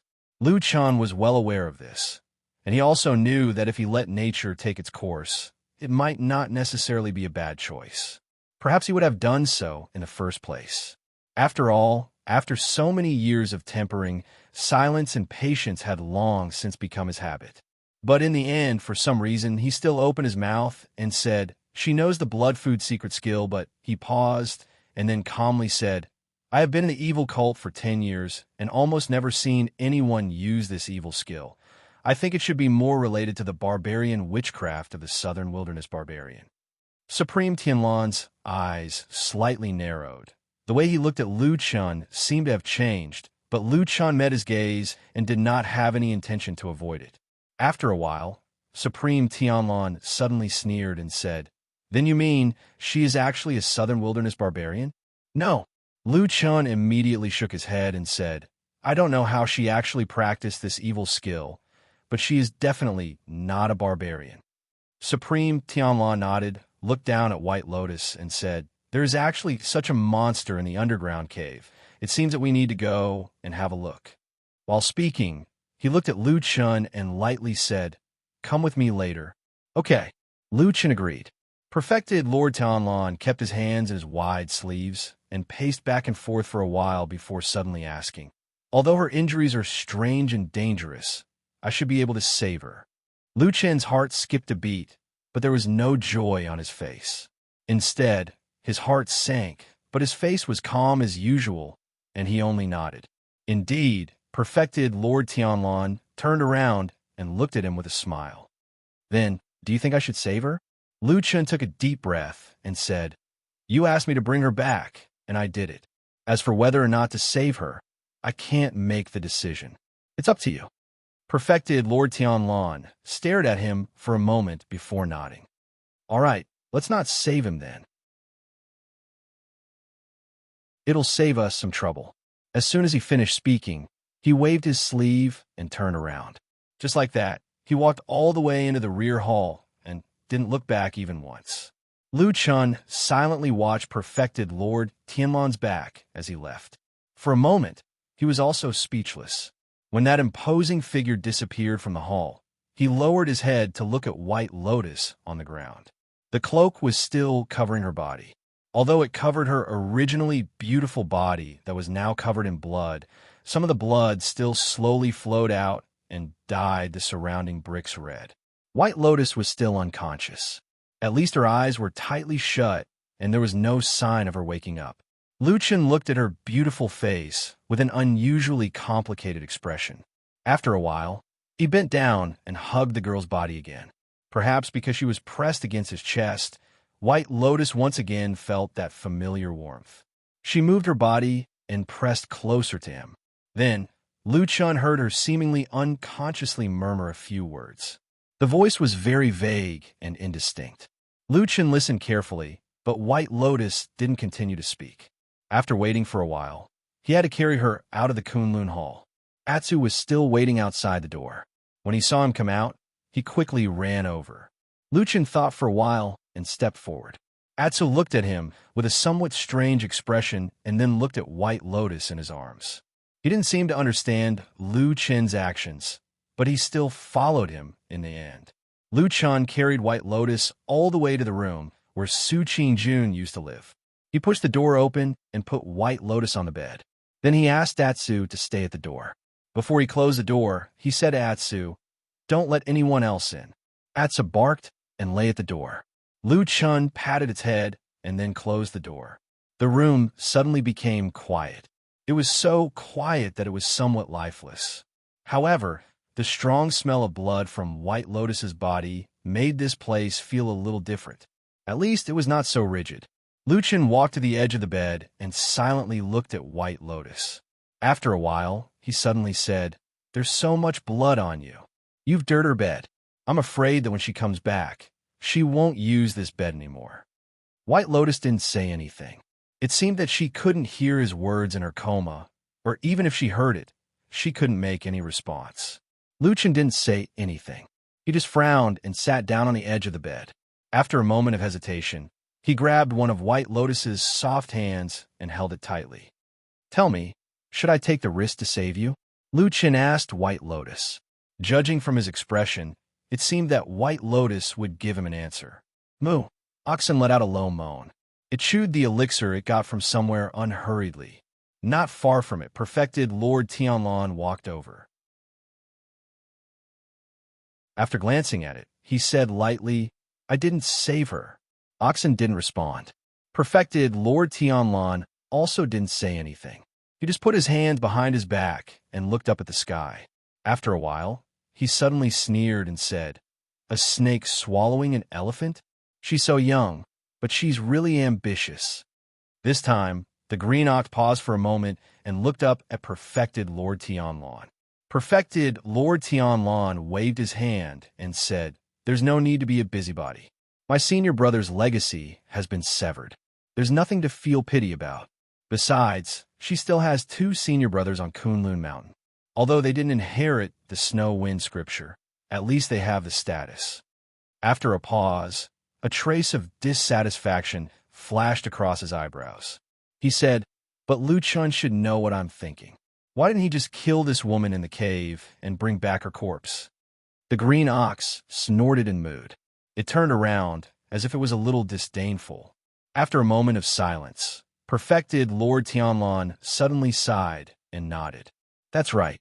You and Master always feel that I'm too murderous. Lu Chun is different from me. Perhaps he has his own merits." He seemed to lose interest and turned to leave while shaking his head. However, he had only taken a few steps when he suddenly sensed something and looked up at the sky again. A ray of bright light shone down from the sky. In an instant, the sea of blood and dark clouds that filled the sky dispersed, and the sky became bright again. The terrifying and gloomy phenomenon quickly disappeared, and the sky became clear again. Perfected Lord Tianlan grinned and muttered to himself, Soon. There's only one more time."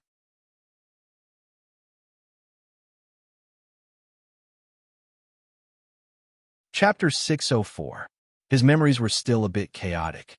That sudden sense of emptiness still lingered in Lu Chen's heart, making him feel somewhat fearful and uneasy. In fact, if it was a complete emptiness, it would be like sleeping soundly at night, completely unaware of what had happened outside in the dead of night.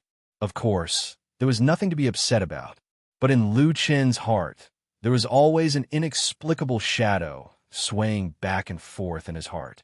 He tried his best to recall what had happened in that blank period of time, but he just couldn't remember it. Yet there were 1 or 2 jumping-off effects that kept flashing through his mind. He didn't know what the meaning of those inexplicable and strange, or perhaps it could be said that everything was blurry, or perhaps it was all his own hallucinations and overthinking. But in his heart, there was always a voice that he couldn't get rid of. It made his hair stand on end, made him break out in cold sweat, made him continuously search for the past, always returning without any results, but he still couldn't give up. That mournful and angry roar seemed to always echo in his mind. That voice's origins were unfathomable. Perhaps he had never heard these words in his life, but it seemed to be engraved in the deepest part of his heart, never leaving. Those words were like a knife, coldly illuminating the darkest depths of his heart. That voice shouted, You actually killed even her in a low groan, containing a trace of pain, echoed in Lu Chen's ears. Lu Chen's body trembled, and then he woke up from his imagination in endless bewilderment. He shook his head, feeling helpless towards that almost completely blank and blurry memory. His hand was still holding White Lotus's palm.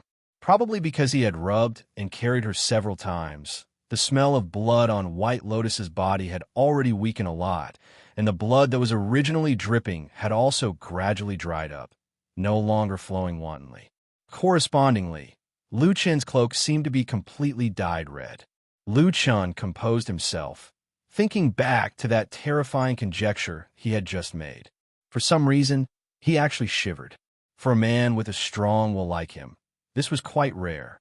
But when he looked at White Lotus again, he carefully examined White Lotus's face, silently staring. After a long while, he suddenly sighed softly, saying to himself, "It really seems a bit similar." After saying this, he didn't say anything more. He only looked like he had made up his mind, no longer hesitating. His hand that was holding her suddenly clenched tightly, and then he closed his eyes. The room was extremely quiet until suddenly, a low whistling sound could be heard from an unknown place. Then, a gust of wind blew from a corner of the room, blowing up a corner of Bao Lian's cloak. The man sitting next to the young girl had a calm expression, his eyes tightly closed, as if he was concentrating on thinking about something. And on his body, there was suddenly a faint light, and then darkness rose, turning into a dark flame, silently. Everything depends on your own fate. Okay.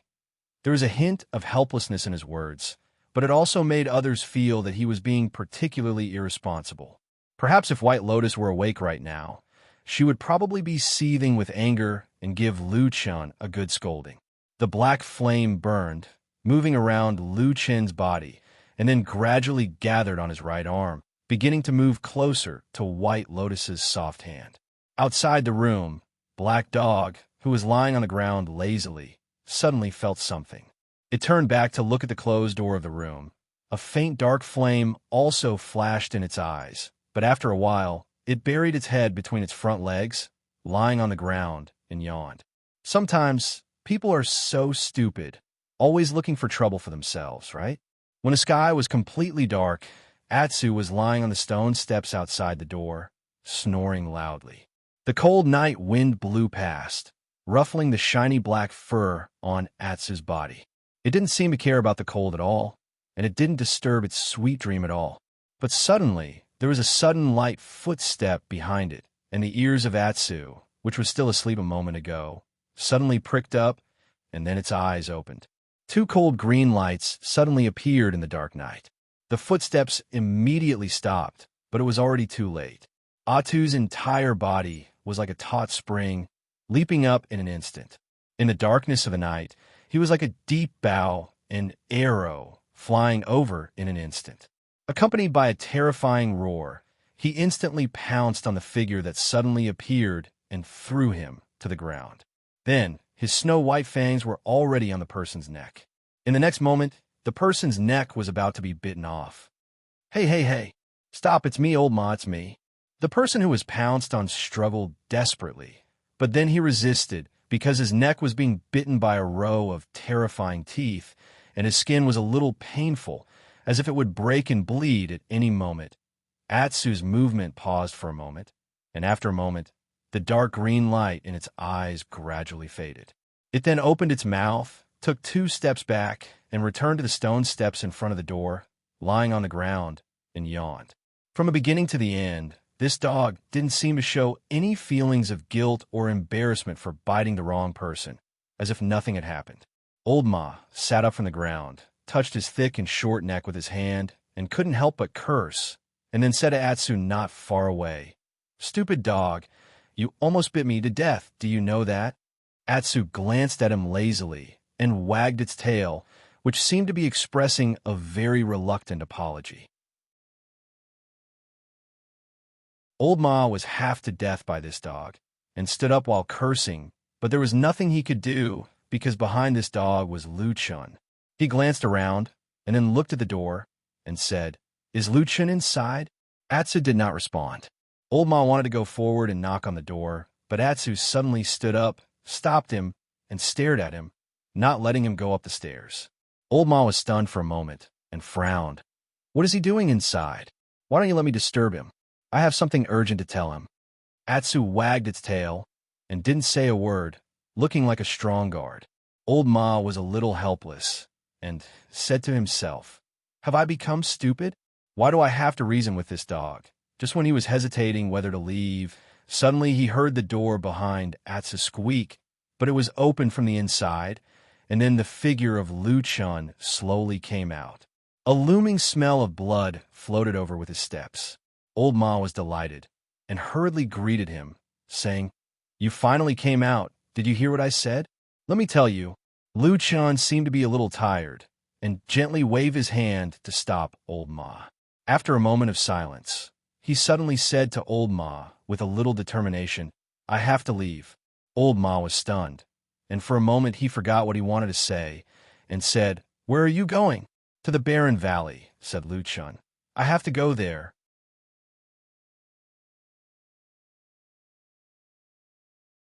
Chapter 605. Go to the barren valley? Old Ma was taken aback. He hesitated for a while before saying, Why do you suddenly want to go there? Luchin took 2 steps forward and sat down on the stone steps at the door. Then, he said tiredly, No reason. I just want to go there and have a look. Come on. Old Ma scoffed at his excuse and retorted rudely, No one on this mountain will believe your words. What's the reason? After saying that, Old Ma seemed to feel that his tone was a little impulsive, so he calmed his tone and sighed. He said to Luchin, It's not like you don't know the situation in the Immortal City now. Even if I wanted to slip away, I would be stopped, let alone you. Yes, he was the only personal disciple of perfected Lord Tianlan, the appointed successor of this grand foundation, the person who was the focus of attention on the entire Sky Dragon Mountain and Zhengxiaming. No matter where Luchin went, there would be people watching him openly or secretly, let alone leaving the Immortal City to go to such a remote place like the Barren Valley. Even if he really went to the Barren Valley, he would definitely not be the only person in the valley. There would definitely be many other people who would want to know why he suddenly went to the valley at such a tense moment. Moreover, that incident had happened in the Barren Valley, which would be even more thought-provoking. And in the end, there was still perfected Lord Tianlan standing there. Would he agree to Luchin leaving? Luchin only felt that his mind was in a mess. This was a situation that he had not been in for many years. It made him feel a little surprised and confused. However, in his mind, those unclear, blurry, and faintly soul-stirring scenes really made him unable to feel at ease. In that lost, blank memory, there seemed to be something very important that he had forgotten. Atsu leaned against Luchin's feet and accompanied him silently. Old Ma looked at him for a while, and finally felt that Luchin's reaction was really different from before. He started to worry. He walked to Luchin's side and patted him on the shoulder. What happened? Can you tell me? He asked in a low voice. Luchin sat in silence for a while before raising his head to look into Old Ma's eyes.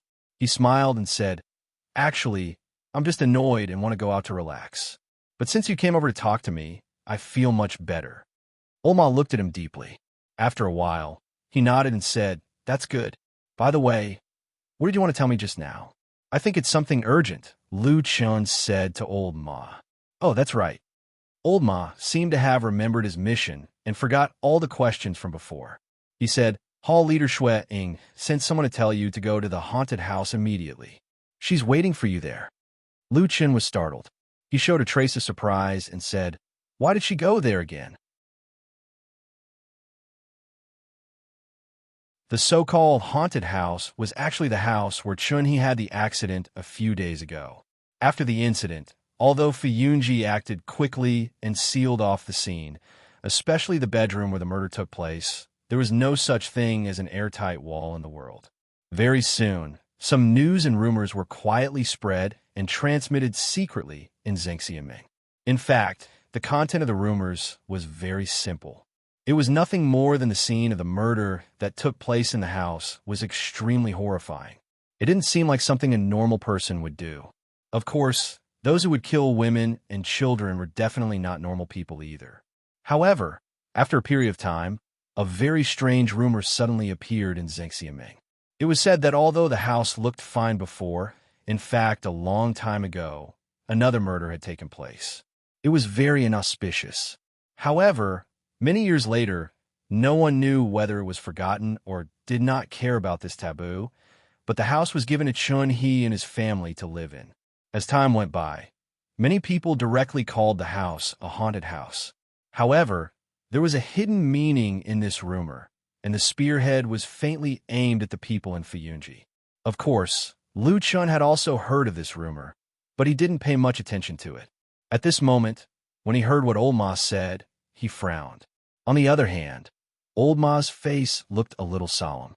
He actually looked around first, then lowered his voice and said to Lu Chun, "In a secret place in the house, someone found something." Lu Chun looked at him and said, "What thing?" Old Ma didn't directly give an answer. He only said, "I'm not too sure, but according to the news from Hall leader Shui, it seems to have something to do with the devil cult." Lu Chen's face suddenly became gloomy. That house was originally for Chun-He and his family to live in. Chun-He's identity was originally sensitive, and he came here to seek refuge from the devil cult. If they found something related to the devil cult in that house, there would be too many possibilities in it. Did he really seek refuge, or did he have other intentions? There was real evidence, and someone was trying to frame him? Lu Chen only felt that his eyes seemed to be in a mess again. It was hard to see clearly. It seemed that ever since he recalled that vague memory, his mind was always a little confused. He sighed, nodded to Old Ma, and said, "Then let's go there." Old Ma responded. Lu Chun stood up and hesitated for a moment. He looked back at the house, then reached out and closed the door. Then he told Atsu, "You still stay here. Don't let anyone else in, understand?"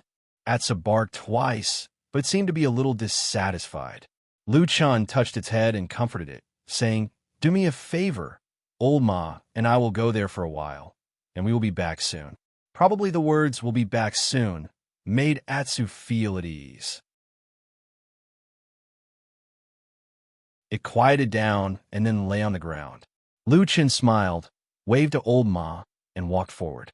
The road outside was still shrouded in darkness, but when he looked into the distance, Lu Chen suddenly found that on the distant horizon, there seemed to be a faint glimmer of light.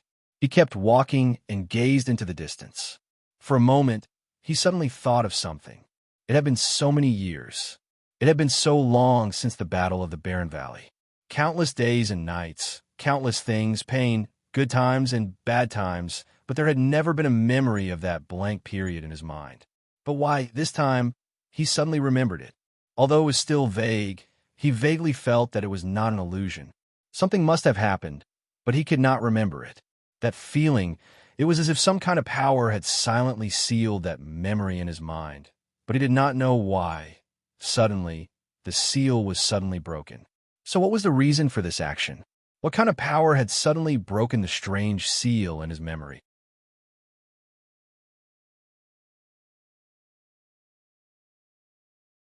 Chapter 606. The haunted house on Mount Tianlong that was gradually becoming famous was located on the side of Fuyunji territory, so it didn't take Lu Chun and Old Ma much time to get there. However, even though Lu Chun was a man with a strong will, he didn't have the perverted hobby of liking bloody scenes. So after the incident here came to an end, he didn't come to the vicinity anymore. Even recalling the scene in that bedroom wasn't a pleasant thing. When they walked outside the haunted house, Lu Chun saw the Fuyunji people guarding around the house. Of course, the number of people was much less than on the night of the murder, but it was enough to stop people with ulterior motives from entering. At this time, the sky was still dark, and the faint light in the distance was slightly brighter. However, the darkness before dawn still seemed to be suppressing the light, making one's heart feel stifled. Seeing Lu Chun and Old Ma walk over, the guard standing at the gate quickly came to welcome them. It seemed like they had already received orders, so they directly let Lu Chun and Old Ma in. They also explained that Hall Master Shui and the others were waiting at the crime scene for young Master Lu's arrival. Lu Chun nodded and walked in with Old Ma. After entering the door of the haunted house, they could clearly feel a sense of coldness.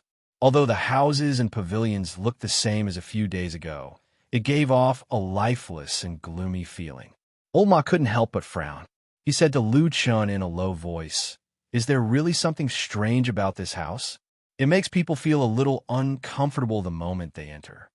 Lu Chun glanced at him and said, "Could it be that you're thinking too much?" Old Ma grunted and said, "That's not for sure. After such a terrible thing happened, of course, no one would stay here anymore. Even Chun, he had to find another place for him to settle down. This was to prevent him from feeling sad and causing more trouble. As for the haunted house, it had naturally been thoroughly searched by the people of Fuyunji. Even today, they had called Lu Chun over because Blood Warbler and the others seemed to have made a new discovery. However, just like how time would always pass, memories would always be hard to grasp. No matter how ghastly the bloodstains were, no matter how tragic, it would eventually dry up. The thick and horrifying smell of blood in the air had mostly dissipated, leaving only a little bit of the smell, which still reminded people of that horrible scene. Lu Chun inexplicably felt a burst of irritation in his heart, but he still endured it on his face and did not reveal any emotions. Soon, the two of them walked into the backyard and saw Shui Ying standing in the middle of the courtyard with her hands behind her back, quietly looking up at the sky. In this dark night before dawn, this beautiful woman looked a bit thinner. Although it didn't reduce her charm and elegance, it made people feel that she was vaguely heart-wrenching at this moment. Perhaps she was going to spend the whole night here? Lu Chun and Old Ma walked over. Hearing the sound of footsteps, Shui Ying turned around. Her gaze swept across Lu Chun and Old Ma's faces. Then she nodded slightly as a greeting. There was a hint of alienation in her politeness. Lu Chun asked, "Hall Master Shui, I heard that something was discovered here." Shui Ying grunted and said, "Yes, and they suspect that the thing they discovered is related to the Devil Sect. Because you are very familiar with the Devil Sect, they wanted you to come and take a look. I'm sorry to disturb you so late at night." Lu Chun couldn't tell whether Shui Ying's apology was real or fake, but since she said so, he could only respond, "It's fine. The matter here is more important." "Then shall we go and take a look?" Shui Ying nodded and gestured with her hand, then led the way to the bedroom. Lu Chun looked in that direction and frowned slightly, but he didn't hesitate to follow. Old Ma, on the other hand, stood where he was a little hesitant. But in the end, he sighed and followed the two of them into the bedroom. There were candles and lamplight in the bedroom. It wasn't as dark as it was on the night of the murder, illuminating most of the room. Lu Chun stood at the door and looked around. He could vaguely make out the original layout of this place. It was an ordinary but warm residential room. But now, of course, everything was different. Most of the furniture had fallen to the ground, and even if it wasn't broken, it was stained with blood. Even the floor was covered with dark red stains, big and dirty. The corpses that had once laid here were long gone. Lu Chun suddenly thought of a phrase, "to bury in peace." Unfortunately, his own rationality told him that those poor women and children might not be able to find peace even now. This matter was too big, and the repercussions were too bad. The Floating Clouds office had to investigate this thoroughly. Only then would they be able to give everyone an explanation. More accurately, it was for Shui Ying to give an explanation to Supreme Tianlan. The corpses of those who had died might still be preserved by Fuyunji, stored in some secret place. As for the wishes of those who had died, or even the wishes of the living like Chun He, everyone could comfort and sympathize, but no one would care. Shui Ying walked into the depths of the room and stepped over the shocking bloodstains on the ground. She stood beside the large bed that had already tilted to one side, then waved at Lu Chun. Lu Chun walked over, and Shui Ying pointed at the bed and said in a low voice, "We only found it last night. It's behind there." Lu Chun was startled at first, but then he immediately understood. The subordinates of Fuyunji were used to seeing life and death murders all year round, and they had always been meticulous in their work. After this murder, this haunted house must have been thoroughly searched inside and out. No matter how hidden the corners or how well hidden the secret rooms, they would all be found by these people, and no one would be spared. So before coming here, Lu Chan was a little puzzled as to why there was a fish that had slipped through the net. The secret was only discovered today, and he was called over. But now that he had a look here, he understood. The floor under the bedboard must have been carefully examined by someone. However, it was probably due to the human mind that the back of the bedboard had been overlooked. It seemed like a very simple trick, but it was able to fool those experienced hands. To be able to set up this kind of setup, one must not be underestimated. Old Ma walked over with a lamp. In the light, Lu Chan grabbed the bed and exerted force, flipping the entire bed over. As he flipped it, his hands actually felt a little strained. The weight of the bed was actually quite heavy, indicating that the wood was very thick and good. In the blink of an eye, the board flipped over, and the lamp fell on the back of the board, illuminating everything and showing a circular pattern in front of them. In the middle of the circle, there was a tall, straight tree connecting the top and bottom. The branches in the middle were forked, and each branch had a layer. Each layer had a different pattern carved on it. There were birds and beasts, Shura demons, humans, immortals, and monsters. The rest of the empty spaces were also carved with many things, looking very strange. The room was very quiet. Shuang watched as Lu Chun squatted down and carefully examined the pattern. After waiting for a while, she asked Lu Chun in a low voice, "This pattern, is it related to the devil cult?" Lu Chun slowly stood up, then turned to look at Shuang. After a moment of silence, his gaze deepened, and he slowly said, "Detain Chun-He first."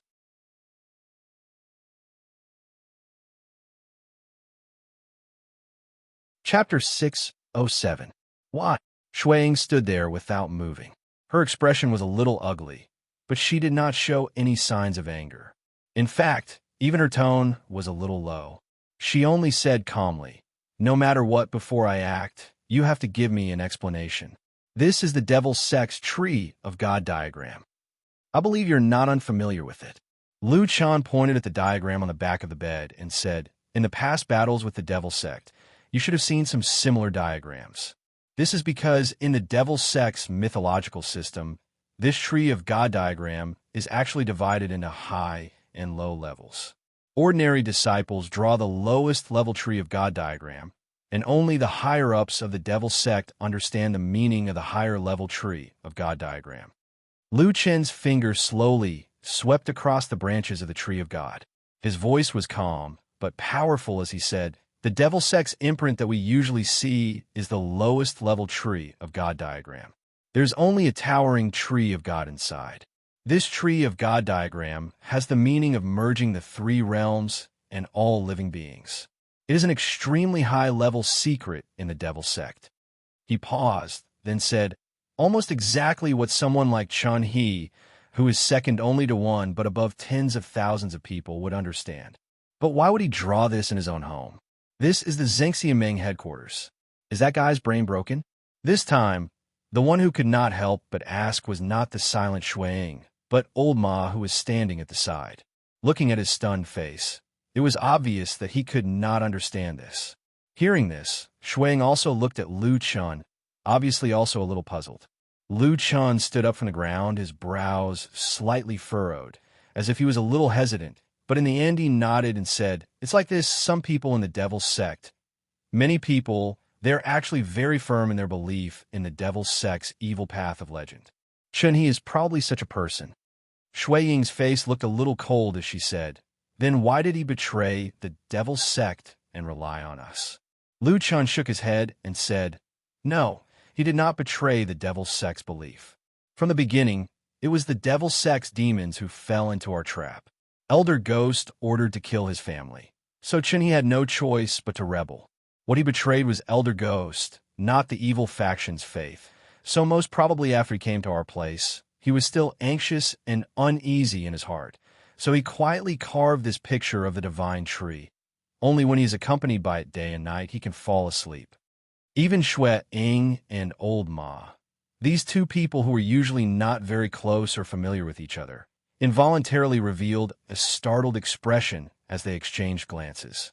A moment later, Shui Ying suddenly laughed coldly and said, "Looks like you really know everything about the devil cult. Of Devil Sect, you did not waste after staying with them for so many years. Luchan lowered his gaze slightly. No one knew what he was feeling at the moment, but he didn't explain anything. He just calmly said, I've said it before. This painting was most likely created by Chun-He himself. It's best to capture him first. Does Hall Master Shui have any objections? As soon as he said this, Shui Ying's expression turned ugly. Just as she was about to say something else, the light in the room suddenly dimmed, and the candles in the room swayed violently. The three people in the room were shocked. They turned around and saw a huge figure standing at the door. He was facing the bedroom and looking at them indifferently. It was true Lord Tianlan. Old Ma was the first to bow, followed by Shui Ying and Lu Chun. True Lord Tianlan slowly walked into the room. His face was calm and indifferent, as if he was not affected by the bloody and mournful aura. He walked to Lu Chin's side and looked at the Tree of God diagram on the wooden board for a while. Then, he looked at Shui Ying and asked, Did Lu Chin's words make sense? Shui Ying wanted to say something, but hesitated. After a while, she took a light breath and said in a low voice, It makes sense. Chun-He is indeed very suspicious. But this subordinate thinks that drawing this Tree of God diagram and killing a family of women and children are two different things. He shouldn't. True Lord Tianlan raised his hand to stop Shui Ying from speaking. He glanced at Lu Chun and said, Do you think Chun-He is the real culprit? No. Lu Chun did not hesitate and immediately answered. On the night of the incident, Old Ma and I saw him at the Tingyu Tower. At least according to the time, he was not here. After a pause, Lu Chun said, I didn't say he killed his family. I just feel that this person is still thinking about the devil sect. We can't be careless. It's best to detain him first. True Lord Tianlan nodded indifferently and said to Shui Ying, Did you hear that? Shui Ying looked down and said, Yes. True Lord Tianlan said, Take Chun-He first and interrogate him in detail. Shui Ying responded and turned to leave. After she left, True Lord Tianlan did not say anything more and also turned to walk out of the house. But on the way, he said to Lu Chun, You come too. Follow me to the underground city. Lu Chun was startled and immediately understood. It seemed that the strange phenomenon in the underground city that he mentioned to True Lord Tianlan was a very important matter to this person. He needed to go check and deal with it immediately. This bald True Lord seemed to attach great importance to the empty and mysterious underground city. Lu Chun agreed and followed him out of the door. Old Ma was a little hesitant and did not know whether he should follow them or not. But then he saw Lu Chun wave his hand slightly when he passed by him, indicating that he did not want him to follow. Old Ma was relieved. At the same time, he was a little curious about what happened in the underground city. After the two people left, Old Ma was left alone in the bedroom. Old Ma could not help but walk to the side of the bed and squat down to take a closer look at the picture of the divine tree. This time, after looking at it for a long time, he gradually frowned and revealed a puzzled expression. It seemed that he saw something that he did not quite understand and was a little puzzled. On the way to the entrance of the underground cave at the foot of the mountain, True Lord Tianlan and Lu Chun walked all the way. To be exact, Lu Chun was always one step behind True Lord Tianlan, walking on his side and behind him. True Lord Tianlan did not say anything about it. After walking for a while and seeing no one around, he suddenly asked Lu Chun, How is White Lotus? After a moment of silence, Lu Chun said, I helped her to recuperate, but she has not woken up yet. I don't know whether she's alive or not. It all depends on her luck. True Lord Tianlan replied with an "Oh," and took 2 steps forward, saying, You seem to be soft-hearted recently. Lu Chun raised his head and glanced at his tall silhouette, not saying a word. True Lord Tianlan also did not say anything about it. The master and disciple seemed to have nothing to say and went down the mountain just like that. However, when they reached the long street, True Lord Tianlan suddenly asked, You said that the picture of the divine tree was only of an extremely high level. Isn't that the highest level of the divine tree in the devil cult? Lu Chun said, Yes. True Lord Tianlan asked, What does the highest level of the divine tree look like? Lu Chun hesitated for a moment and then said, "It's a scene of the collapse of the sky and the collapse of the three realms. The divine tree runs through the sky and the devil god descends. All living beings prostrate and unite."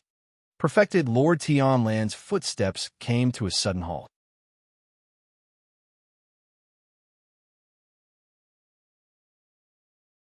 Chapter 608. Lu Chun saw that perfected Lord Tianlan stopped, but did not turn around. He just looked into the distance. He looked in the direction of perfected Lord Tianlan's gaze and saw that the sun had finally broken through the horizon in the distance. Its warm radiance dyed the sky red, bringing light and hope to the world. "It's daybreak," perfected Lord Tianlan suddenly said. Lu Chun nodded and said, "Yes, it's daybreak." Perfected Lord Tianlan stared at the rising sun and said, "Do you believe in the words of the devil cult?" "No." Lu Chun said, "If I believed in those nonsense, I wouldn't have done those things in the barren valley." Perfected Lord Tianlan nodded slowly and said, "You're right. At that time, the demons of the devil cult were only one step away from the true God's descent. So on the matter of the devil cult, even if I don't believe in anyone in the world, I will definitely believe in you." Lu Chun looked at him, and perfected Lord Tianlan turned back, smiled at him, and even patted Lu Chun's shoulder. There are some words that they should understand in their hearts, but they wouldn't say it out loud. For people at this level, in a sense, trust was often more important than ability. No matter what one's background, character, ability, or means, trust was the most difficult thing to obtain. Standing at the peak of the human race, deity stage perfected cultivators had seen through the superficial and fickle human affairs and the changes of the world. In the bloody battles with the devil cult over the years, mutual deceit and intrigue had become commonplace. They who had to be on guard against the weapons, stabbing from behind at all times, were the ones who valued and trusted the most. Perhaps it was because of this that perfected Lord Tianlan had always regarded Lu Chun with special respect. Only he had always believed that no matter how the world changed, only Lu Chun would always stand with him and would never conspire with the devil cult. By the way, Supreme Lord Tianlan turned around and continued to walk forward. At the same time, he said casually, "You've been in the devil cult for so many years. I heard that those evildoers are very good at brainwashing. Why are you still able to stay awake?" Lu Chun followed behind him. After a moment of silence, he said, "You taught me." Perfected Lord Tianlan glanced at him before bursting into laughter. There seemed to be a hint of gratification and joy in his laughter. "With the three of us here, moving unhindered throughout the world is a small matter. In this world, there is not a single person who can contend against us. Even that bastard Tianlan has no choice but to lower his head." A slightly complacent voice came from the main hall of the Starry Hall. Of course, such rash and bold words could not be heard by too many people. Therefore, at this moment, there were only 3 people sitting in the Starry Hall. They were the 3 famous perfected lords of the divine transformation realm in Zhengxiameng. They were the master of the Starry Hall, perfected Guyu, the master of the Heavenly Law Hall, perfected Tai Hu, and perfected Guangbo. The one who was speaking now was perfected Guangbo. He looked excited and expectant. Obviously, he was very proud of himself for organizing this secret alliance against perfected Lord Tianlan and the Fuyunji faction. He almost patted his chest and boasted. Compared to perfected Guangbo's arrogance and complacency, perfected Guyu and perfected Tai, who looked calmer. Among them, perfected Guyu pondered for a moment and looked at perfected Tai Hu. Then he asked, "You really can't persuade perfected Golden Dragon and perfected Flowing Cloud?" Immortal Guangbo's expression froze. Immortal Tihu, who was sitting beside him, continued, "Yes, I've talked to the 2 of them in private." Immortal Golden Dragon said that he's old and probably doesn't have much time left, so he doesn't want to be involved in these matters. Immortal Lu Yun, on the other hand, is trying to comprehend the mystical arts and has been in seclusion for 20 years. He's reached a critical juncture and can't be distracted. Perfected Guyu nodded slowly. Seeing his expression, perfected Guangbo hurriedly said, "Even so, These two perfected immortals have promised in private that they will restrain their subordinates and never get involved in unnecessary things. In fact, with the strength of the three of us, we have an overwhelming advantage over Fuyunji. As long as they don't play any tricks and don't side with Tianlan, we will definitely win. Perfected Guyu still looked a little worried. He said in a low voice, "Could it be that these two are hesitant and secretly tell this to Tianlan?" Perfected Guangbo frowned and glanced at Perfected Taihu. Perfected Taihu smiled and said confidently, "I can be sure of this. They won't do that. Based on their temperament, they can easily find an excuse to make it hard to distinguish the truth from the lies. But if there is a conflict, they will most likely sit on the mountain and watch the tigers fight. After that, we will give them some small benefits, and they will naturally leave." Perfected Guyu clapped his hands and said with a smile, "Brother Tai, who is indeed astute. Everything is under control. Since this is the case, let's do it." Tai, who smiled, and Perfected Guangbo was very happy. He clapped his hands and said, "That's right. When the time comes, we will get rid of those ambitious people and clear up the universe. When the righteous return to peace, it will be a blessing for all people. A blessing for all people." Perfected Guyu silently repeated these words in his heart. He was a little speechless, but he did not show it on his face. He still smiled and applauded Perfected Guangbo's bold words. Then, as if he suddenly thought of something, he frowned and said, "Speaking of which, since we are going to do such a big thing, we should have a name. Since we are an alliance, we should also have a person to take charge of the overall situation, give orders, and judge the situation. Only then can we unify the command and achieve great things." As soon as he said this, Perfected Taihu and Perfected Guangbo nodded in agreement, but neither of them said anything after that. Guyu True Monarch frowned, and after a while said to the two, "I think this alliance can be called Heaven Breaker. As for the responsibility of being the leader, I am willing to be your assistant and run errands everywhere. I will not shirk." "Very good, very good. Brother Guyu deserves it. You deserve it." The two people opposite him nodded and looked at each other with a smile. But other than that, no one was willing to say a word more. But the meaning in the silence seemed to be obvious. "Choose me. Choose me." These two words seemed to have been engraved in their eyes and written on their faces. Everyone knew that once they were in charge, they would have great power in their hands. The most important thing was that when it was time to divide the profits after the matter was completed, they would definitely get the biggest share. Wasn't this the reason why everyone fought with their lives, and even fell out with that madman Tianlan for the sake of justice in the world? Justice and justice? What was that? Could it be eaten? Could it feed so many people under them? The two looked at Perfected Guyu with smiles on their faces. Obviously, they were waiting for Perfected Guyu to continue speaking and say that name. Even though Perfected Guyu's cultivation was profound, his willpower was firm, and he was mentally prepared, but at this moment, being looked at like this by the two people, he felt his heart numb. After all, they were both spirit-severing perfected cultivators. The consequences of getting angry, even people of the same level would be afraid of it. He took a deep breath and thought for a while. Then, he showed a trace of embarrassment on his face. After a while, he took a deep breath and said, "In my opinion, the position of the main leader must belong to Brother Taihu." Crack! A crisp sound was heard. It was the teacup in Perfected Guangbo's hand that exploded and turned into powder.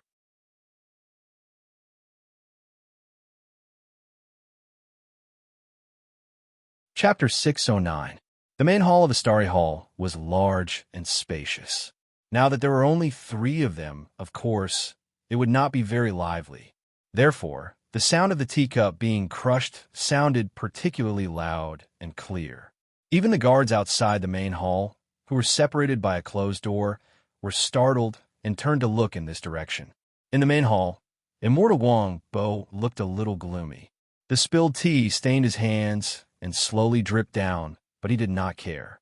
As for the other 2 people sitting at the side, Immortal Tiehu seemed to have suddenly become deaf and did not hear anything. He calmly picked up his teacup and took a sip of tea. As for Immortal Guyu, he had a bitter smile on his face and sighed. Although he had already made up his mind, and although he had expected this situation in advance, when faced with the anger of a Huashan perfected cultivator, even if he was not weaker than the other party, the pressure was still very heavy. In this world, no one knew better than the Huashan perfected cultivator how terrifying a great cultivator who had cultivated to this level was. However, when Immortal Guyu thought of this helplessly, he suddenly felt a jolt in his heart and became absent-minded for a moment. It had been many years since a great cultivator who had cultivated to the Huashan realm was killed. Huashan perfected cultivators were known to be extremely difficult to kill. Even old and weak Huashan perfected cultivators could not be underestimated. Therefore, for many years, almost no one had thought of killing a Huashan perfected cultivator, let alone taking action. In that case, when on earth did Tianlan have such a thought in his mind? Immortal Guyu suddenly thought of Hakushin Jinquan of the Kunlun party who suddenly passed away a few years ago. For a 1,000-year-old sect like the Kunlun party, some things were destined to be hidden forever, and outsiders would never know the truth. However, perfected Lord Guyu quickly recalled the scene at that time. He remembered very clearly that at that time, perfected Lord Tianlan had left Zhengxiaming ahead of time and returned to Kunlun Mountain. After that, there were several news channels that there was an intense change in the depths of Kunlun Mountain. Even one of the most famous 4 great peaks in the sky and clouds had been destroyed. That was the Winter Peak, where Hakushin Jinquan's cave was located. All these thoughts flashed through Guyu's mind in an instant. He thought about everything that had happened and felt a slight chill in his heart. However, after a short while, he temporarily suppressed those distracting thoughts, and a smile appeared on his face again as he faced the seemingly thorny problem in front of him. Immortal Guangbo looked very angry, annoyed, and furious. He seemed to be about to explode. If that happened, then all their previous plans would be in vain. Immortal Guyu smiled, stood up, and walked to Immortal Guangbo. He casually handed over a soft silk handkerchief for him to wipe his hands and said with a smile, "Brother Guangbo, you have always been calm and composed. This is not like you usually." Immortal Guangbo snorted, but he did not immediately turn hostile. He took the silk handkerchief and began to wipe his hands. The tense atmosphere suddenly relaxed a lot. Immortal Guyu smiled and took another step forward. At this moment, he had his back to Immortal Tiehu and was facing Guangbo. He reached out to clean up the debris on the table. Immortal Guangbo frowned slightly. Although he was very unhappy now, there was no reason for him to let another perfected cultivator of Huashan realm clean up these things in front of him. In any case, Immortal Guyu was not a servant, but a real perfected cultivator of Huashan realm. If he ignored it, it would be a bit insulting and contemptuous. Thus, Immortal Guangbo could only pout and stop Immortal Guyu. He said in a muffled voice, "Why are you collecting these things? Let someone else do it later." However, halfway through his sentence, Perfected Lord Guangbo suddenly saw Perfected Lord Guyu raise her eyebrows and secretly gave him a meaningful look. Immortal Guangbo's heart skipped a beat, but he still stopped Immortal Guyu. Of course, Immortal Guyu could not really do these things, so he stopped and looked up at Immortal Tiehu. He said, "Brother Tiehu, Brother Guangbo, in my opinion, this matter should be settled. After all, even if we succeed in the future, the 3 of us will have the final say on how to split the profits. How about we wait until then?" Immortal Tiehu was the first to nod and said with a smile, "That's a good idea. It's settled then." He then looked at Immortal Guangbo. Immortal Guangbo looked unlucky and had a complicated expression on his face. He seemed to be calculating in his heart and finally came to a conclusion. He let out a long sigh and said, "That's settled then." Immortal Tiehu laughed and looked very proud. Immortal Tianlan and Lu Chun walked to the long street under the light of the morning sun. They looked at the Fuyunji guards who were guarding outside the curtains. Among them, Lu Chun saw the leader, Lu Ting, whom he had noticed the other day. However, at this time, Lu Ting did not seem to have noticed the two big shots who were walking over from the distance. He looked dispirited and seemed to be a different person from when he met Lu Chun. Lu Chun felt a little strange, but then he saw that the morale of the guard around Lu Ting was not high. His heart moved, and he could roughly guess the reason. These guards seemed to have been on duty for the whole night, but Lu Chun clearly remembered their expressions when he brought White Lotus out. It was impossible to hide this matter in broad daylight. Now that so much time had passed, it was needless to say that the upper echelons of Fuyunji, especially Shui Ying, must have known about it. He let White Lotus sneak into the underground, and so many people actually did not notice. This was definitely going to cause trouble, but it had not been dealt with yet. However, with Shui Ying's methods, she would definitely make Lu Ting and the others suffer. It was no wonder that Lu Ting and the others were frowning. While he was thinking, Immortal Tianlan had already walked close to the entrance of the underground tunnel. The guards at the outermost area were just about to give him a warning and drive him away when their bodies suddenly shook and their eyes widened in disbelief.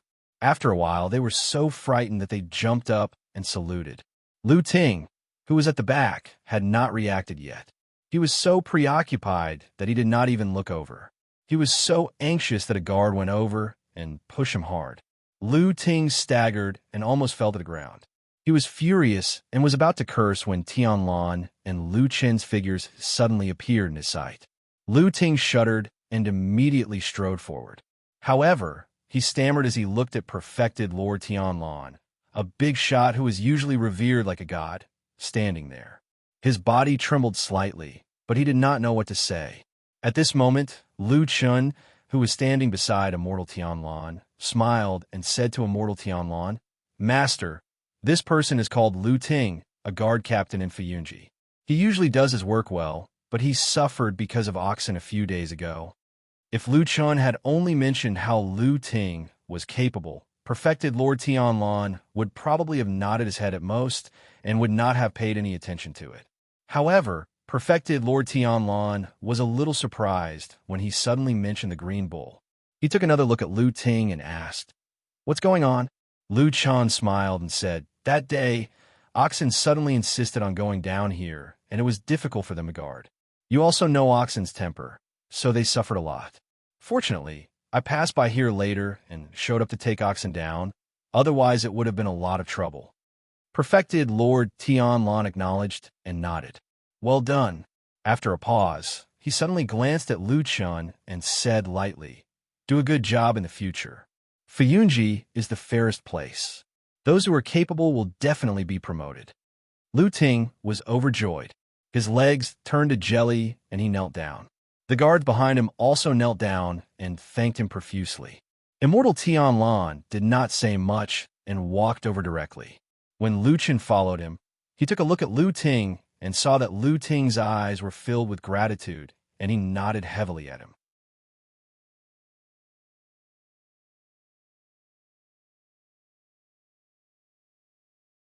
Chapter 610. He was not an emperor, but he was better than one. The surrounding people were prostrating before that tall figure with looks of admiration and gratitude on their faces. All of this was because of a simple sentence from perfected Lord Tianlan. He did not even give a solid promise.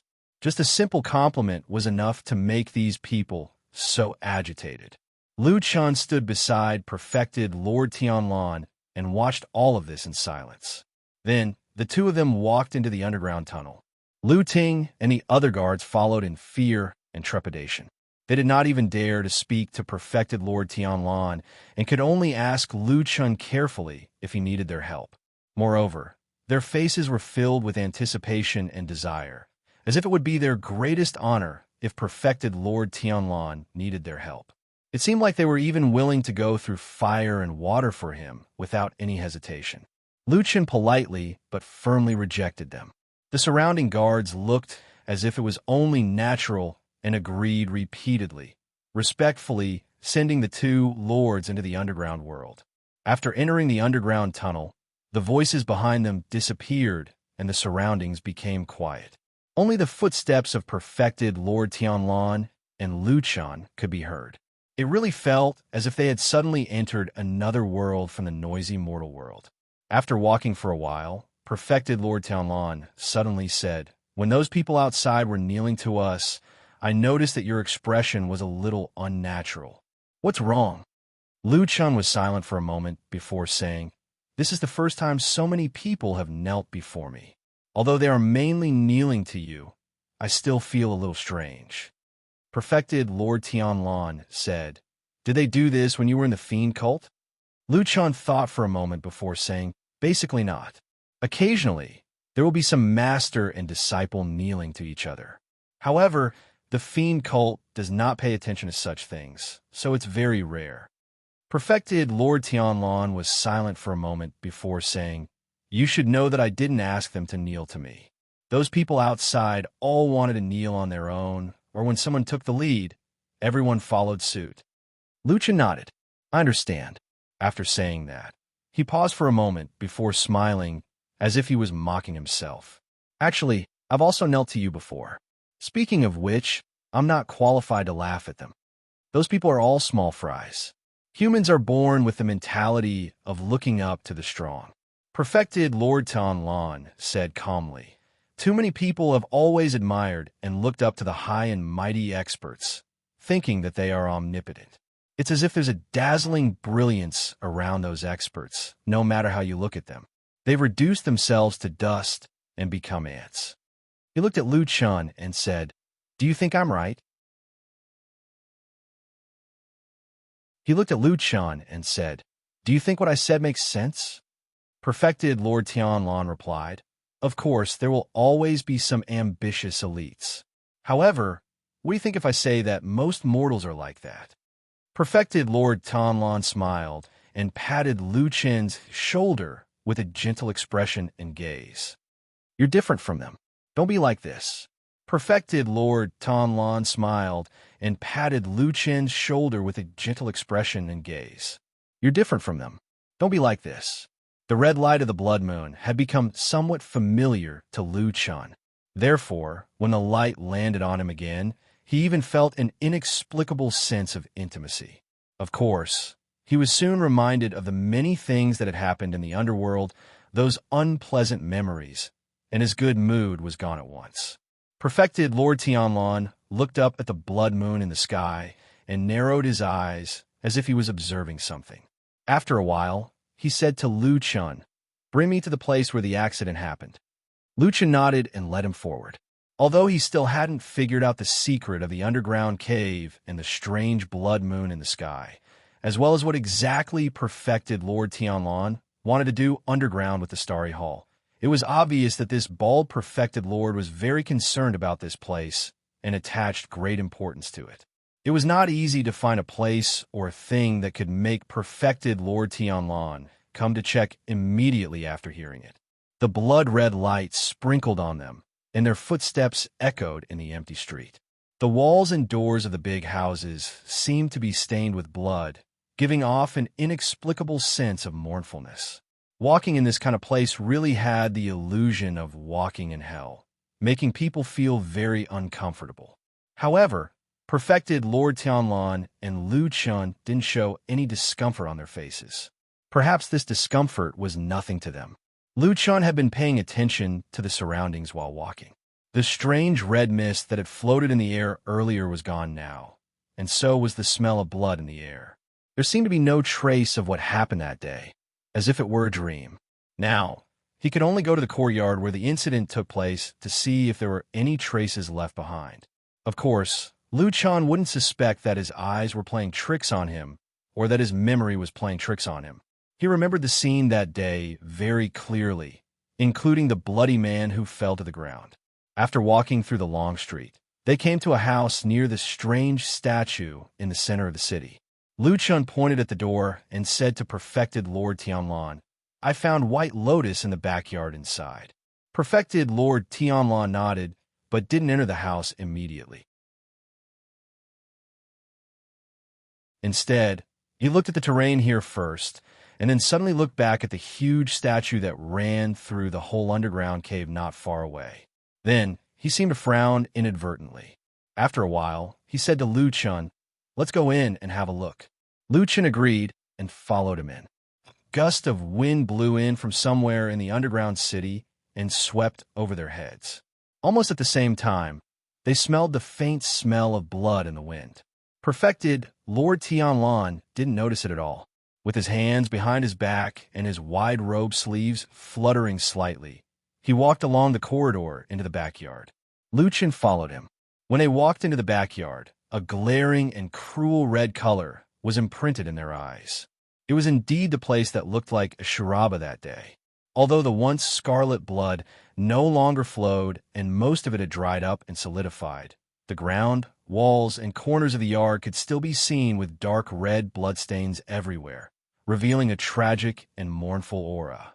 Lu Chen frowned slightly and glanced at Perfected Lord Tianlan.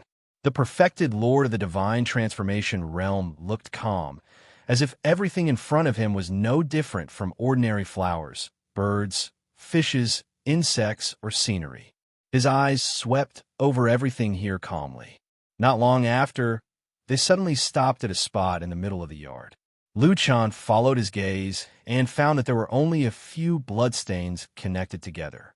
They looked a little scary, but other than that, there was nothing unusual. But very quickly, Lu Chen seemed to have thought of something, and his expression changed slightly. At this time, Perfected Lord Tianlan had already walked over. When he was about 4 or 5 feet away from that spot, he suddenly waved his sleeves and a gust of wind swept past. The bloodstains on the ground suddenly shattered and scattered in all directions. Then, a strange mark was revealed under the bloodstains. It looked like a human figure that had fallen to the ground.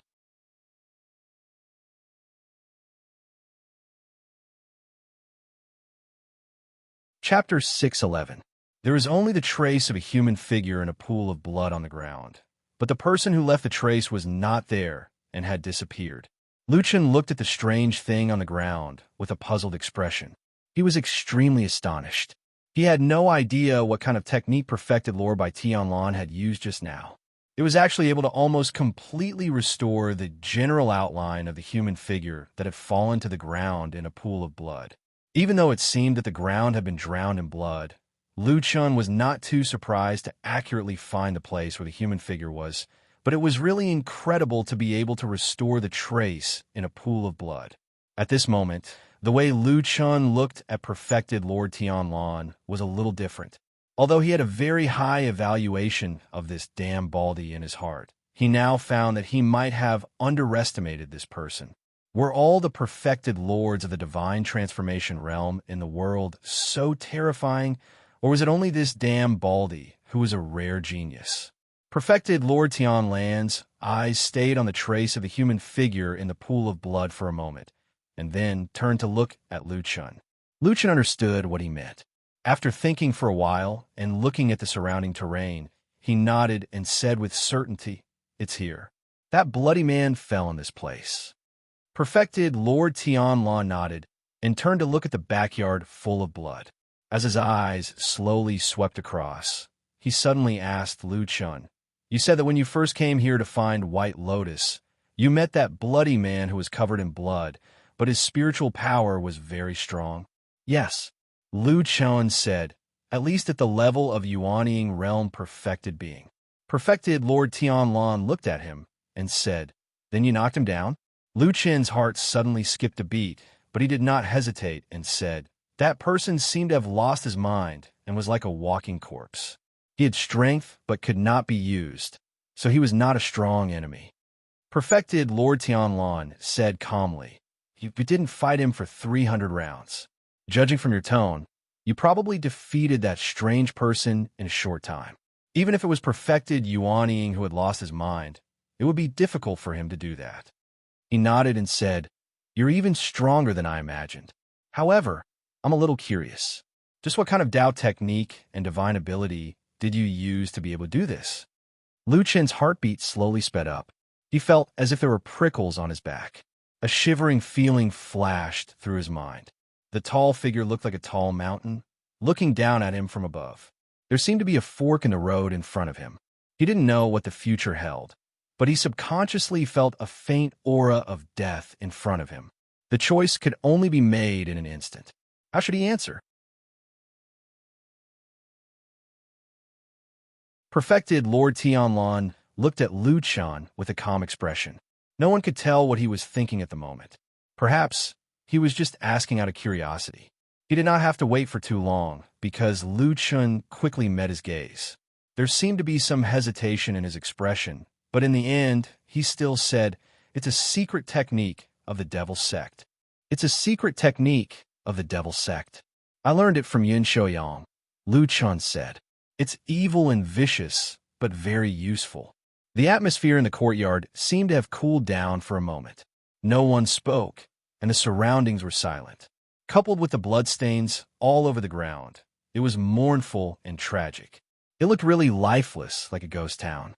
Perfected Lord Tianlan looked at his disciple quietly, with a deep gaze.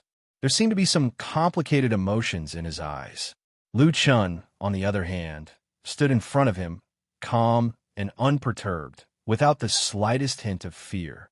After a long while, Perfected Lord Tianlan sighed softly and broke the atmosphere that was about to freeze. "Have you thought about the consequences of using such a method?" There was no one else here at that time.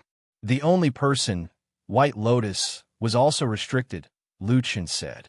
"I won't use it when there are outsiders around." Perfected Lord Tianlan still seemed to be a little worried. He frowned and said, "You have many other choices. It would be better if you could completely not use these unorthodox methods. I don't have any stronger methods." Lu Chan looked into his eyes and said, "I thought you should remember that I was still a child when I was sent to the Devil's Sect. You only taught me patience and unwavering faith.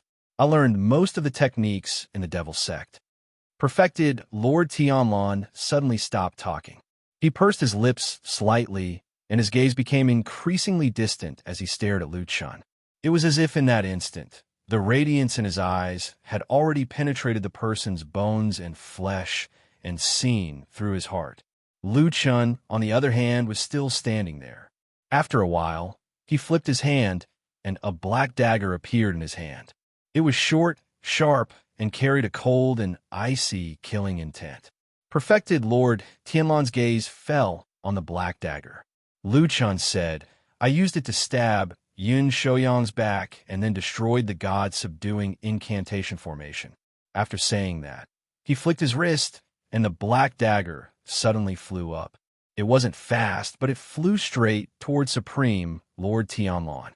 However, when it was still around 2 feet away from Perfected Lord Tianlan, the black dagger abruptly paused in midair and remained motionless. From the beginning to the end, Perfected Lord Tianlan did not look at the black dagger at all. His gaze was always on Lu Chen's face. He was like an unreachable peak with a natural coldness.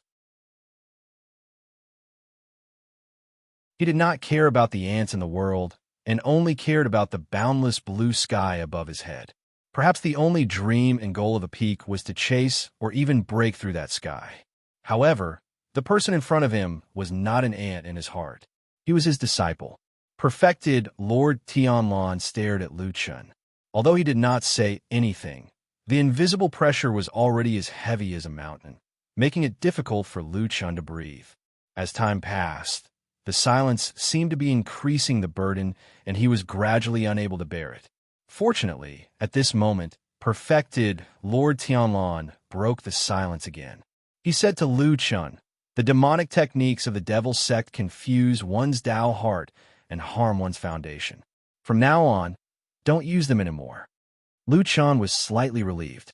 However, before he could truly heave a sigh of relief, Perfected Lord Tianlan suddenly took a step forward and stretched out a hand, flicking out a finger. Ding! His finger flicked the edge of the black dagger. In an instant, several cracks suddenly appeared on the dark killing weapon and spread wildly. In the blink of an eye, after a muffled sound, the black dagger suddenly turned into countless tiny fragments and fell to the ground, turning into dust. Lu Chen's body shook violently. Suddenly, he let out a muffled groan, and a green aura flashed across his face. Then he suddenly covered his chest with his hand and took 2 steps back. Immediately after, he spat out a mouthful of blood. He seemed to have suffered a heavy injury and almost knelt on the ground. At the same time, perfected Lord Tianlan's figure appeared beside him like a ghost. He placed a palm on his back, and a pure, righteous, and warm power that was like the morning sun surged into Lu Chen's body, suppressing all the evil power that was about to explode in his body. His deep and thick voice echoed in Lu Chen's ears. "It's my negligence. From today on, you will follow me to practice Tao techniques. I will teach you the magical power of the word heaven."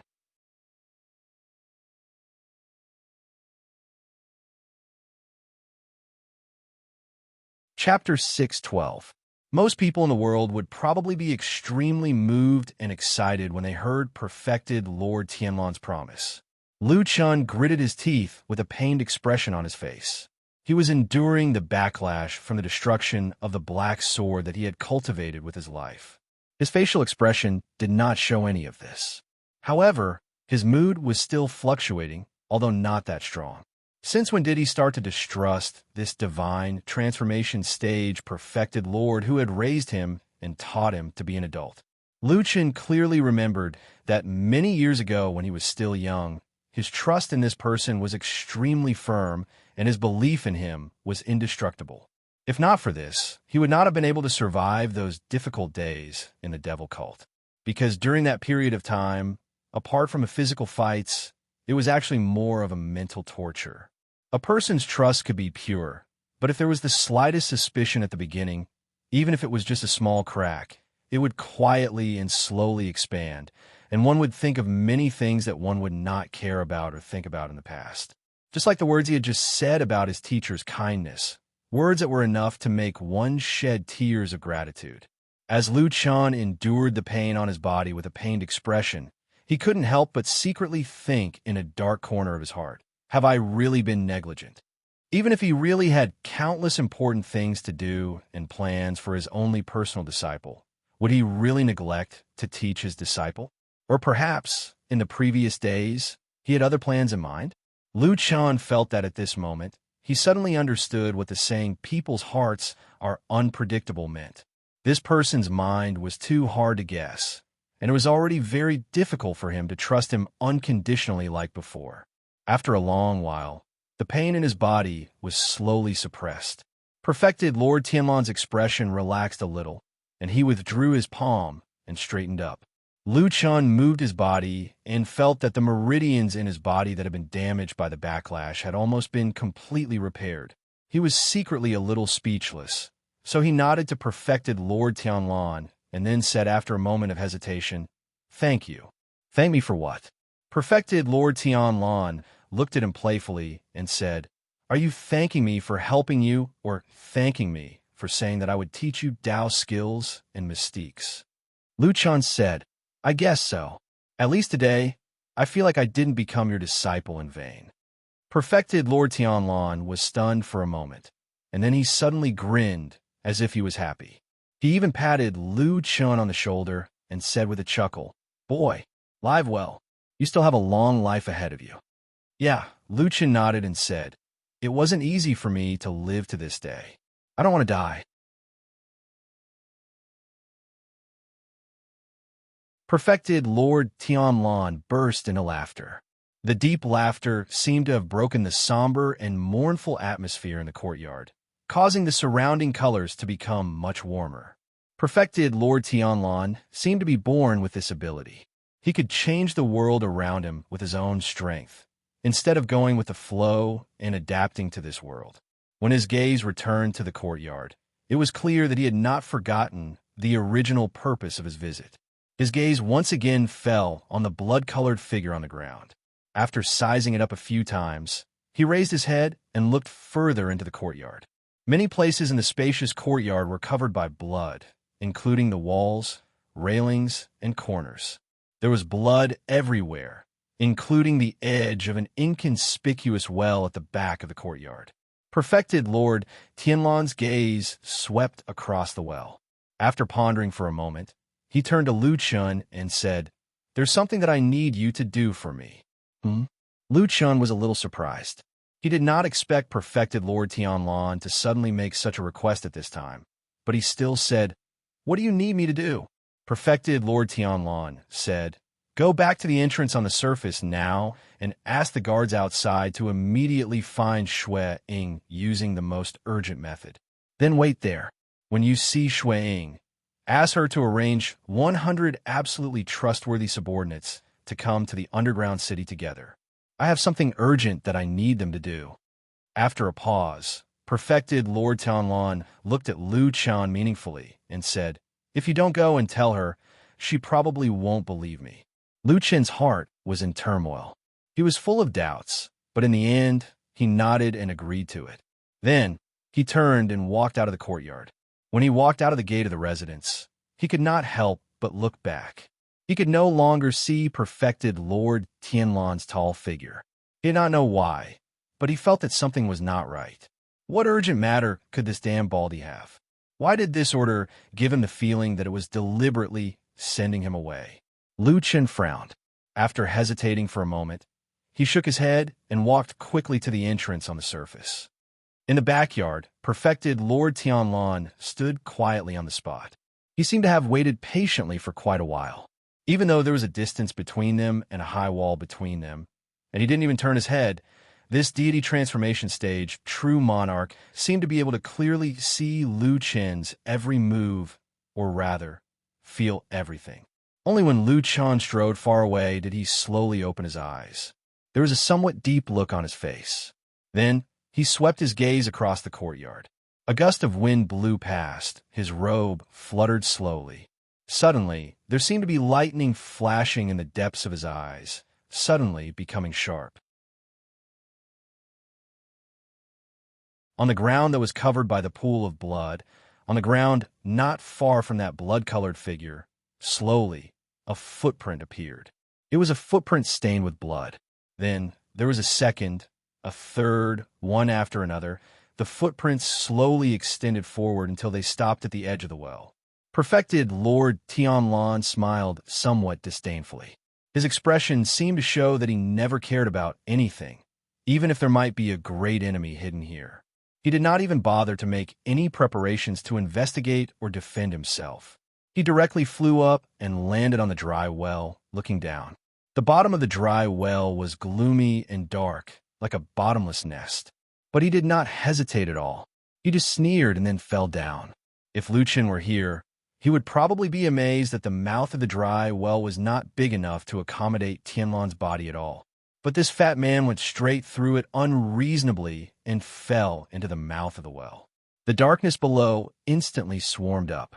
Then, as if there was a malicious ghost howling in the darkness suddenly boiled up. In an instant, countless strong winds rushed over from all directions.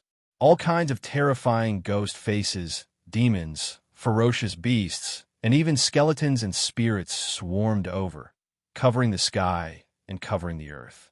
They wanted to tear this person who suddenly broke into pieces. Time seemed to freeze at that moment.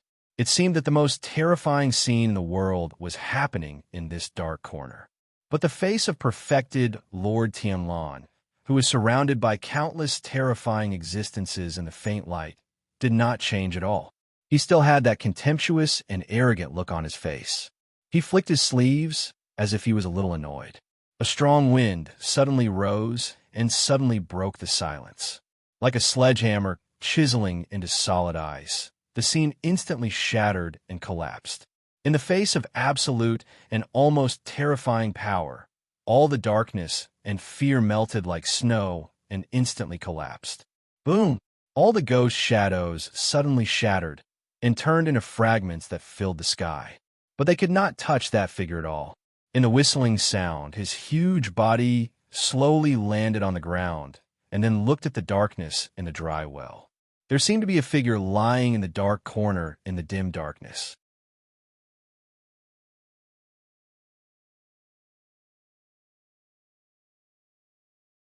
Chapter 613.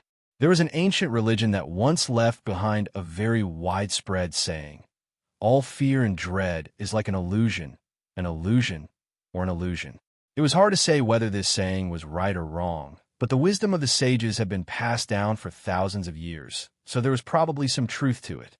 If one cultivated the mind and used one's own heart as the foundation, viewing all things in the world as an illusion. Perhaps one would be able to ignore all disturbances and see one's true heart when one cultivated to the highest realm. At that level, regardless of whether one's cultivation was profound or if one numbed one's self, the effect would be about the same. Perfected Lord Tianlan's skills were profound, and his knowledge was unfathomable.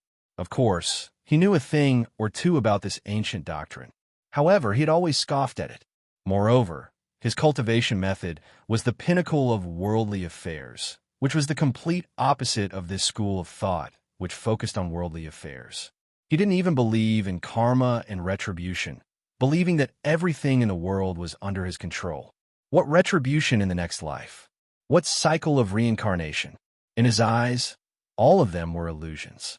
Only great power was fundamental, and only this life and this world was the only one. Since ancient times, countless legends of gods have been passed down in the human world, but had they ever seen one in thousands of years? Where were the gods, demons, immortals, and Buddhas of the heavens? There was a blue sky above and a thick earth below. No matter how many tragic things happened, they would probably pass quietly like flowing water and floating clouds, not leaving many traces. He stared at the black shadow, his heart suddenly filled with a rare feeling. He put his hands behind his back and looked down at the man. He actually recalled the path he had walked for most of his life.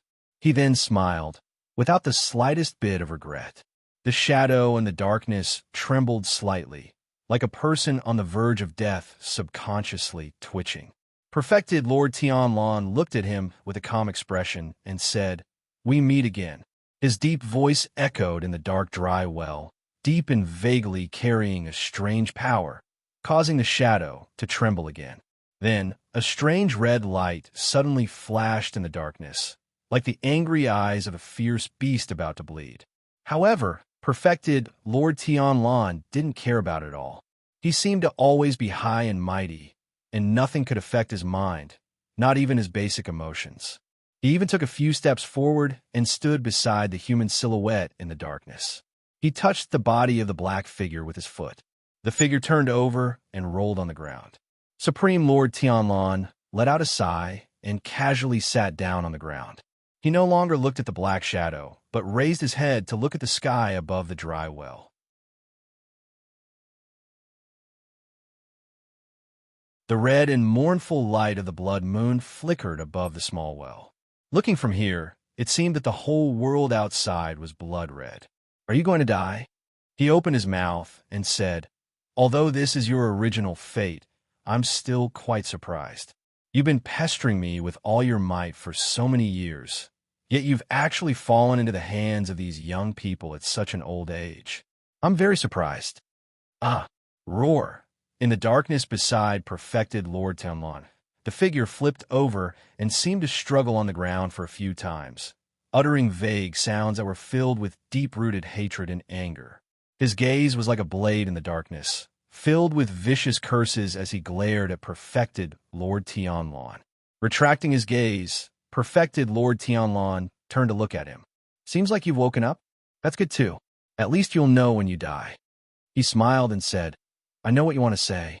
Do you want to know what's going on with the child I snatched away from you back then?"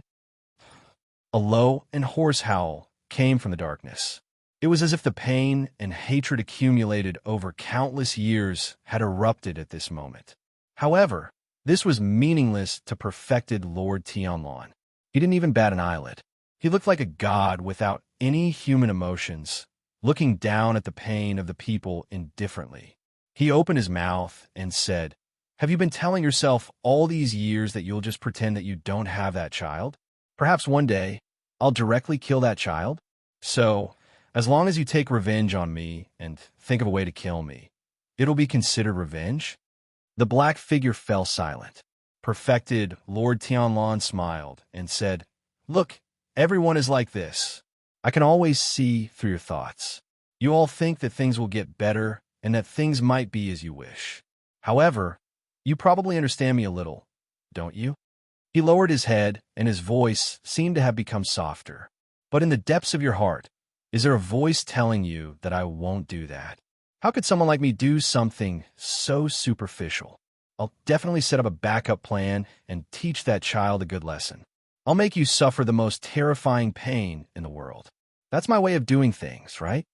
Roar, roar. A series of roars suddenly rang out. The black figure trembled all over as if he was about to pounce on perfected Lord Tianlan. He was already extremely furious. However, perfected Lord Tianlan shook his head and said, "Stop pretending. I won't tell you. You'll always have to fantasize like this. Imagine how much pain that child has suffered under my hands. Imagine what kind of hell and torment he might be going through right now. There are countless miserable things in this world. Sorrow, pain, torture, and madness. You can't help but wonder if they'll happen to him." Perfected Lord Tianlan's voice reverberated in the dry well like the judgment of a god. The black figure quietened down. He slowly lowered his head and no longer made a sound. Perfected Lord Tianlan stood up and took a few steps outside. At this moment, the blood moon above his head suddenly lit up. It was as if the light had suddenly become several times brighter. For a moment, the blood-colored light actually shone down on the dry well, dispersing the surrounding darkness. It formed a strange light beam that shone on his body. It looked as if the light had descended from the sky and enveloped his body. Perfected Lord Tianlan stopped and looked up. His expression was still rather calm. He only frowned slightly, as if he was a little surprised, but not worried. However, when the blood-colored light shone into the depths of his eyes, the bald perfected lord's body suddenly trembled. Then, a look of confusion slowly appeared on his face. At this moment, a shrill howl suddenly rang out in the darkness of the dry well. Countless ghosts and spirits that had long dissipated appeared again and pounced on perfected Lord Tianlan from all directions. Among the thousands of mournful shadows, one particularly resolute figure charged over with an aura of death, wanting to perish together with this person. Perfected Lord Tianlan's eyes suddenly seemed to be lit up with two balls of scorching golden flames, as if two suns were rising. At the same time, the blood moon in the sky that had never changed suddenly dimmed a little at this moment. In the next moment, perfected Lord Tianlan's body shone brightly like a blazing sun. He looked down at the weak darkness and pitiful ants in disdain. Majestic and invincible, he spread out in all directions. You're tuning into the Romance Rendezvous YouTube channel. We're so grateful for your support, and don't forget to subscribe to join us on this incredible journey through captivating stories. Your generosity through donations truly makes a world of difference, as it's the primary source of revenue that allows me to expand and enhance this channel for you. Thank you from the bottom of my heart for being a part of this adventure.